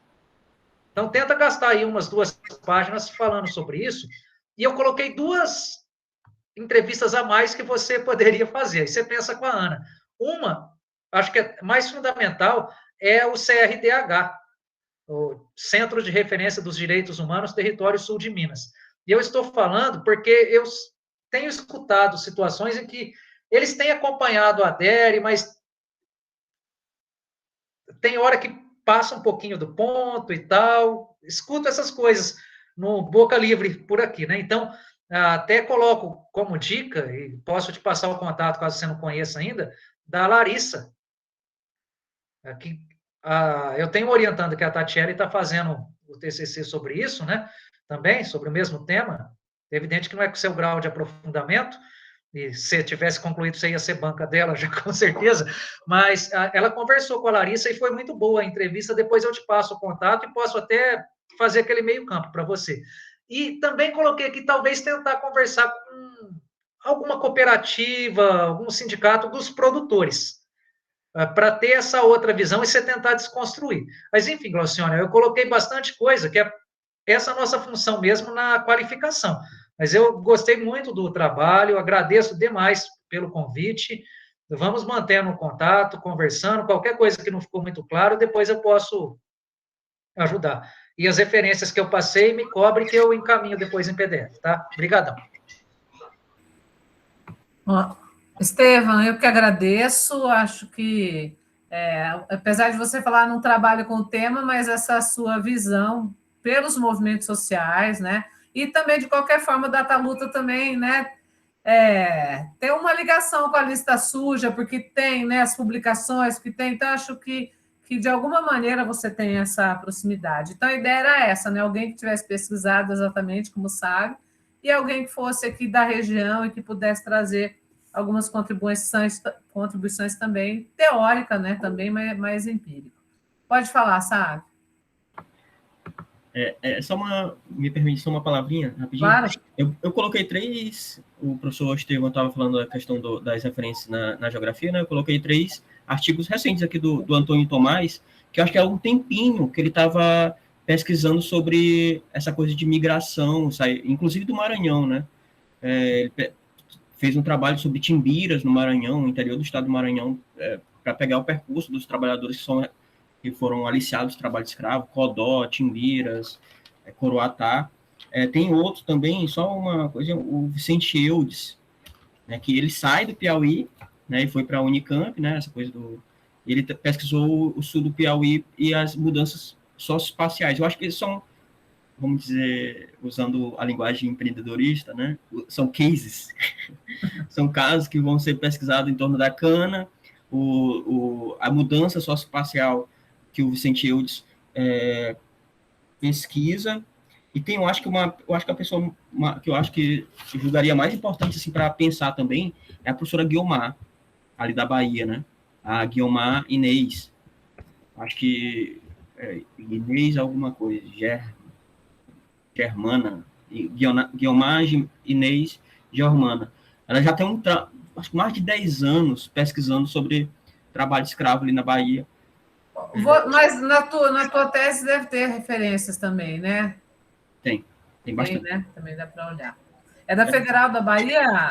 Da Federal da Bahia. E o grupo de pesquisa dela tem já Sim, eu já vi. Fixado ali com esse tipo de pesquisa e também com o apoio dos movimentos sociais ali na Bahia. Aí eu acho que só uma coisinha assim, talvez, no corpo do trabalho da descrição assim, da cafeicultura, que eu tinha anotado aqui, eu tinha passado, me permite. Sim, claro. É só buscar meio que uma caracterização da cafeicultura em termos de trabalho, né? Buscar na CAGED, os dados da CAGED e do censo das empresas, né?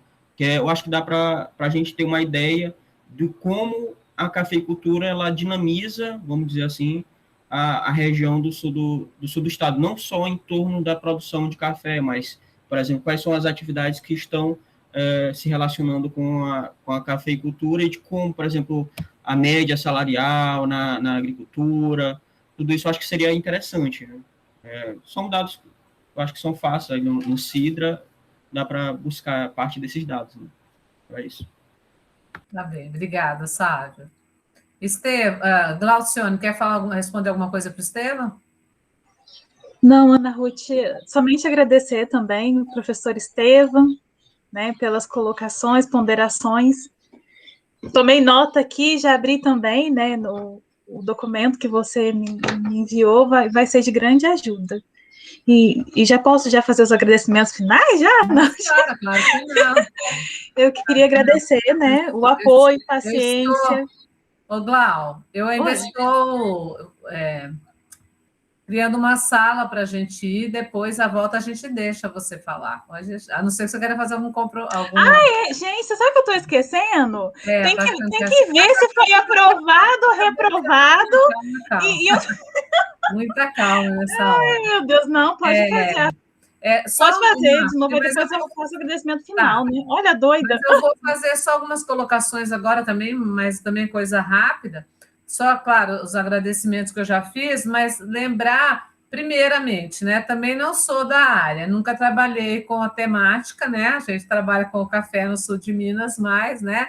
questão regional aqui, mas o trabalho escravo, ele aparece, assim, pontualmente, assim, né, alguns, no geral, melhor, né, mas não no pontual. E aí, a proposta da Glaucione vem no sentido de fazer essa pesquisa, e aí a questão do referencial teórico também a gente se perde, né, no meio de tanta coisa. E se você jogar lá, né, sabe, trabalho escravo contemporâneo, vão aparecer milhões, né, e a gente tem que saber o que selecionar, por isso que é bacana a banca para poder dar esse direcionamento, né, para poder nos ajudar a indicar essas referências mesmo, né, que a gente vai poder utilizar.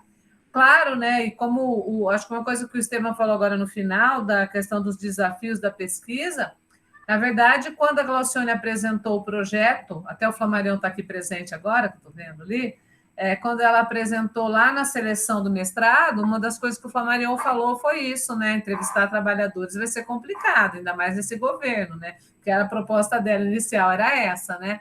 E agora também, principalmente por conta da pandemia. Então, tudo acabou, né? Acaba contribuindo. Mas aí a gente buscou um caminho onde a gente pudesse trazer pessoas, né? Entrevista com pessoas que pudessem contribuir, mas nesse sentido mais dessa questão da legalidade, né? Da reincidência, de entender um pouco esse processo a partir dessa realidade de quem convive, né? Com isso, com essas denúncias e tudo mais, o que é feito ou o que não é feito, né? E a gente acabou optando metodologicamente por esse caminho, né? Então, aí, quando o Estevam sugeriu outras entrevistas, aí quando a Glau falou da questão das cooperativas, porque a gente tem aqui, sabe, a Cochupé, que é a maior cooperativa de café do mundo, né? E que, assim, a ideia de que elas fazem vistas grossas para essa escravização. Quer dizer, o que elas fazem?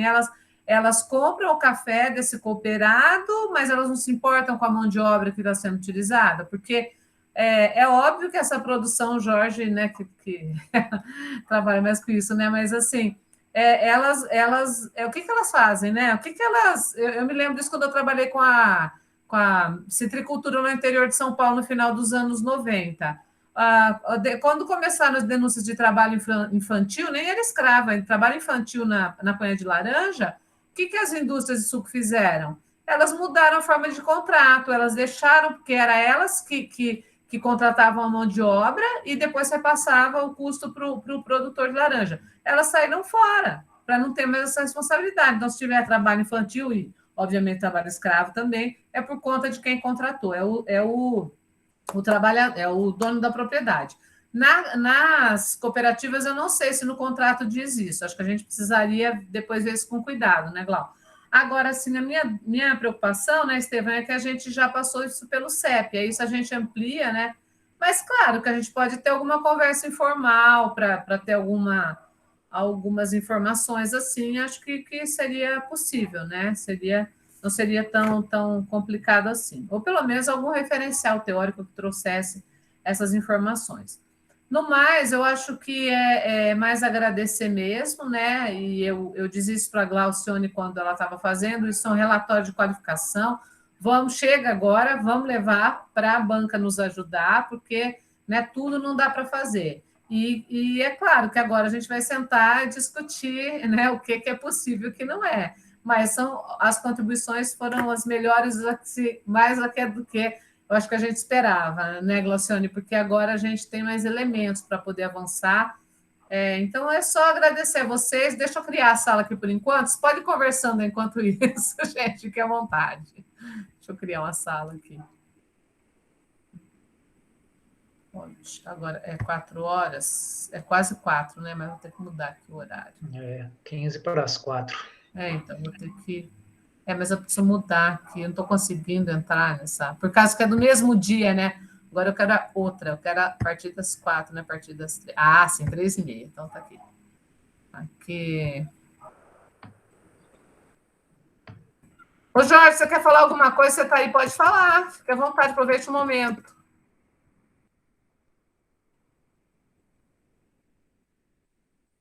Ele não está. Liga o áudio, Jorge. Oi. Não, na verdade, assim, eu não tenho muito, estou acompanhando só, tentando entender a discussão de vocês aí, né? A coisa mais acadêmica, o meu negócio está mais no mato, mais no campo. Tá bom.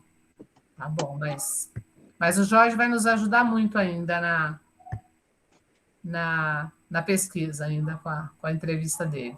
Gente, só um minutinho, eu tive que sair do WhatsApp aqui, vou entrar agora, porque minha conexão estava ficando ruim por causa do WhatsApp ligado no notebook. Já estou mandando para vocês, Estevam e Sávio. Só um minutinho.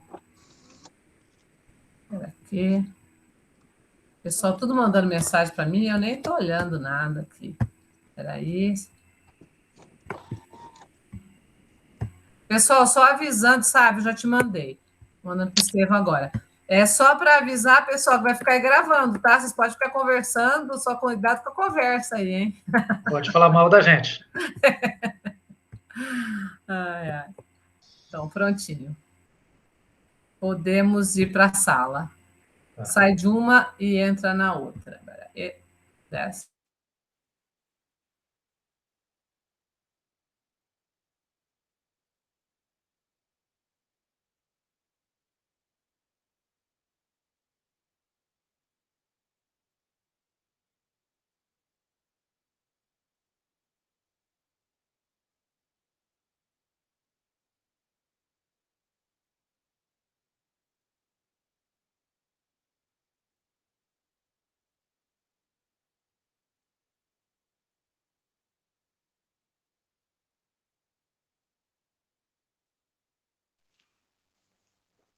Oi, Glau. Apareci aqui só para te falar parabéns. Foi um sucesso. Gente, obrigada. E a Gaf, eu querendo sair sem saber a nota de avaliação.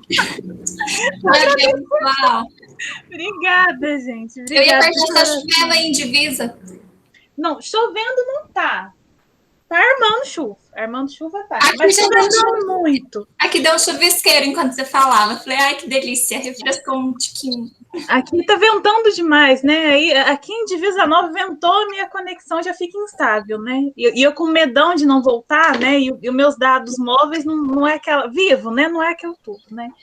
Mas graças a Deus deu certo, né? Espero que tenha dado.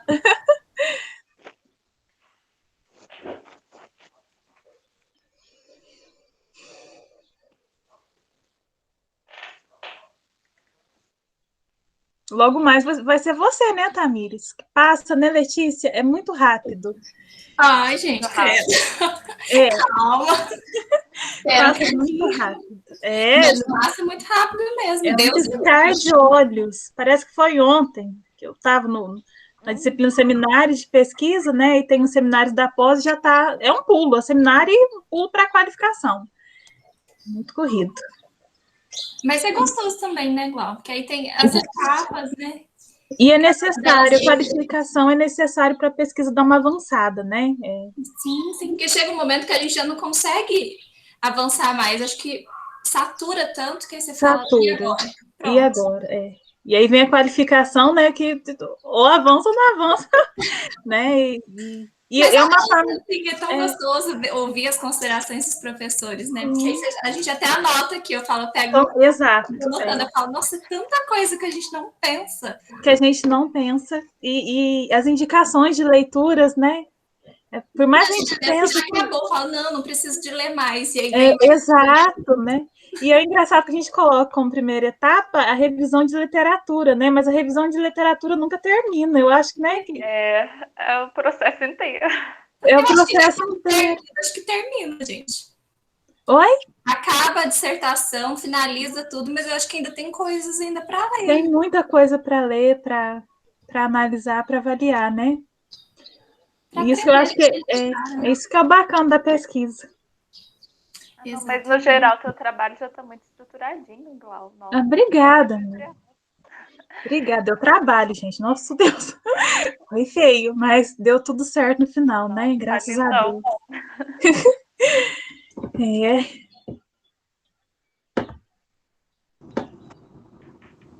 Deixa eu ver aqui. Glaucione. Ei, Jorge. Oi. E como tá a sua filha, inclusive? Você falou que eu vi sua mensagem no hospital, tá melhor? O que aconteceu? Não, ela tá com problema com a infecção no ouvido, né? Poxa vida. Me parece com intolerância a intestinal, com problema de intestino, mas vamos sobressair a isso. Se Deus quiser, já começa com o tratamento, né? Sim. Se for necessário uma dieta de alimentação, eu tenho uma intolerância à lactose, mas é que eu bebo leite mesmo assim, né? Mas tem que ir cuidando, né? Certo. Não, te chamei aqui só para informar que eu vi a professora Ruth, ela falando da dificuldade das entrevistas suas, né? Sim. Se precisar entrevistar trabalhadores, vítimas do trabalho escravo, nós tentamos ajudar aí, viu? Sim. Nós colocamos algumas organizações, nacional e internacional, para falar com várias vítimas do trabalho escravo. Então, para os parceiros, nós, digamos, para os companheiros de luta mesmo, nós temos que dar um jeito. Então, nós estamos à disposição para articular isso. E segundo, eu não sei se você utilizou dos relatórios de resgate, os relatórios oficiais, né? Se precisar, sim. Se precisar, nós temos vários, viu? Que podemos compartilhar com você. É muito complicado essa questão do... Eu até recorri à Subsecretaria de Inspeção do Trabalho de Varginha para ter informações acerca desses trabalhadores resgatados, mas pelo cadastro de CAGED e do Fundo de Garantia. Certo. Foi o único meio que a gente encontrou, mas agora esse relatório específico de trabalhadores resgatados não, será de grande ajuda para a gente. Os relatórios que eu tenho, alguns chegam a 300 páginas. Eita! Cada um. Bem denso, né? Tem tudo. Todas as informações, autos de infração, tem tudo. E os trabalhadores, nós temos contato com centenas de trabalhadores vítimas do trabalho escravo aqui na região. Inclusive, eu fiz um seminário na Bahia com quase 70 vítimas de trabalho escravo de 8 fazendas. Então, acho que se você achar que ajuda, nós estamos à disposição. Nossa, depois te mando mensagem, a gente marca uma reuniãozinha, vai ser de grande ajuda sim, viu, Jorge? Beleza. Desculpa, eu entro e saio aqui, é porque eu tô... Não, imagina a correria, né? Imagina.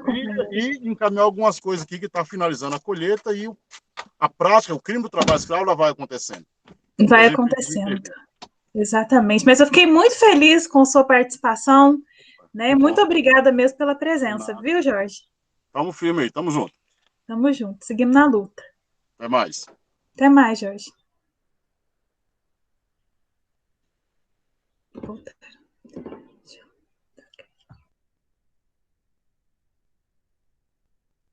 O microfone, Ana Ruth.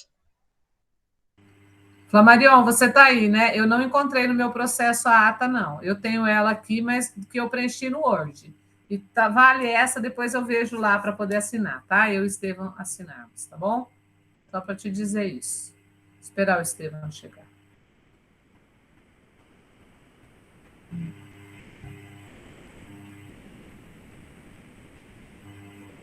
Cadê? Bom, então, retomando... pronto, Estevão chegou. Bom, retomando então, depois de uma reunião com a banca, né? Voltamos agora para ler a ata da qualificação da Glaucione. Bom, então, ata de defesa de exame de qualificação.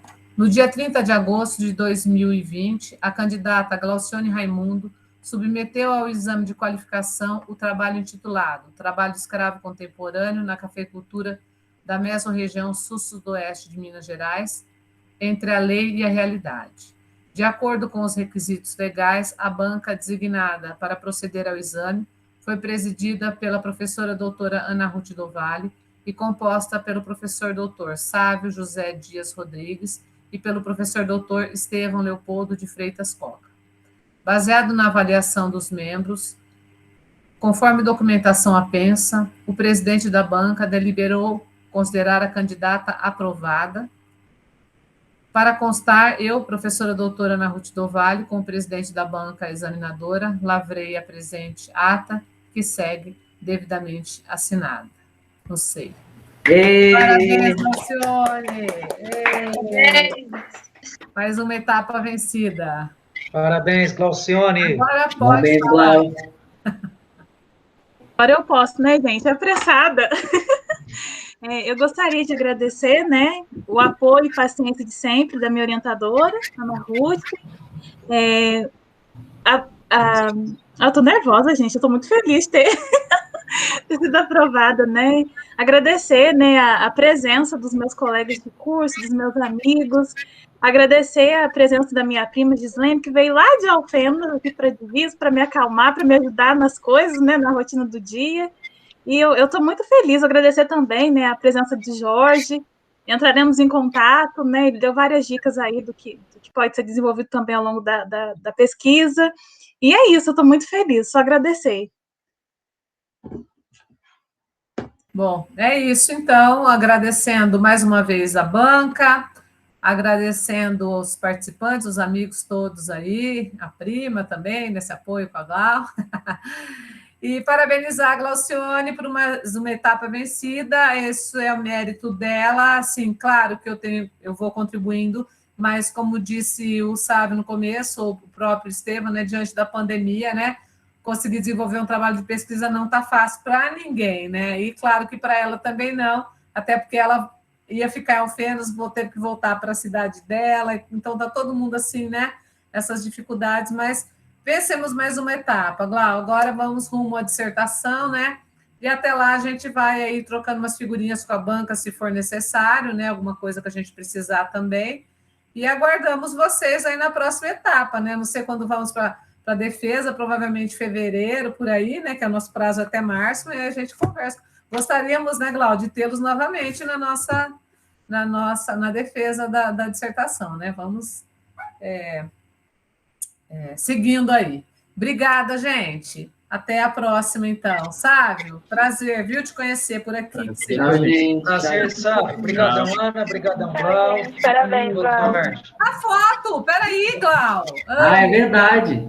O povo já foi embora, não foi? Quem pode aparecer aí? Mostrando a carinha aí para a gente fazer. Quem faz a foto? É que eu faço? Pode fazer, Estevam. Peraí. Parece, gente? Cadê todo mundo aí? Vai, peraí. Flamarion, aparece aí. Tá faltando o Flamarion. Matheus, todo mundo. E o Matheus também. Colocar a camisa um dia aparecer na foto. Vamos lá, então, hein? 1, 2, 3. Mais um. Eita! Beleza. Olha o Lucas, esse cabelo, Lucas, é outra pessoa. Olha lá, gente. Caio de Lucas, eu falo Lucas, Caio. Tchau, gente. Obrigada. Tchau, Glau. Parabéns. Sucesso. Tchau. Para a gravação, que eu esqueci. Valeu, gente. Tchau, tchau. Falou, tchau.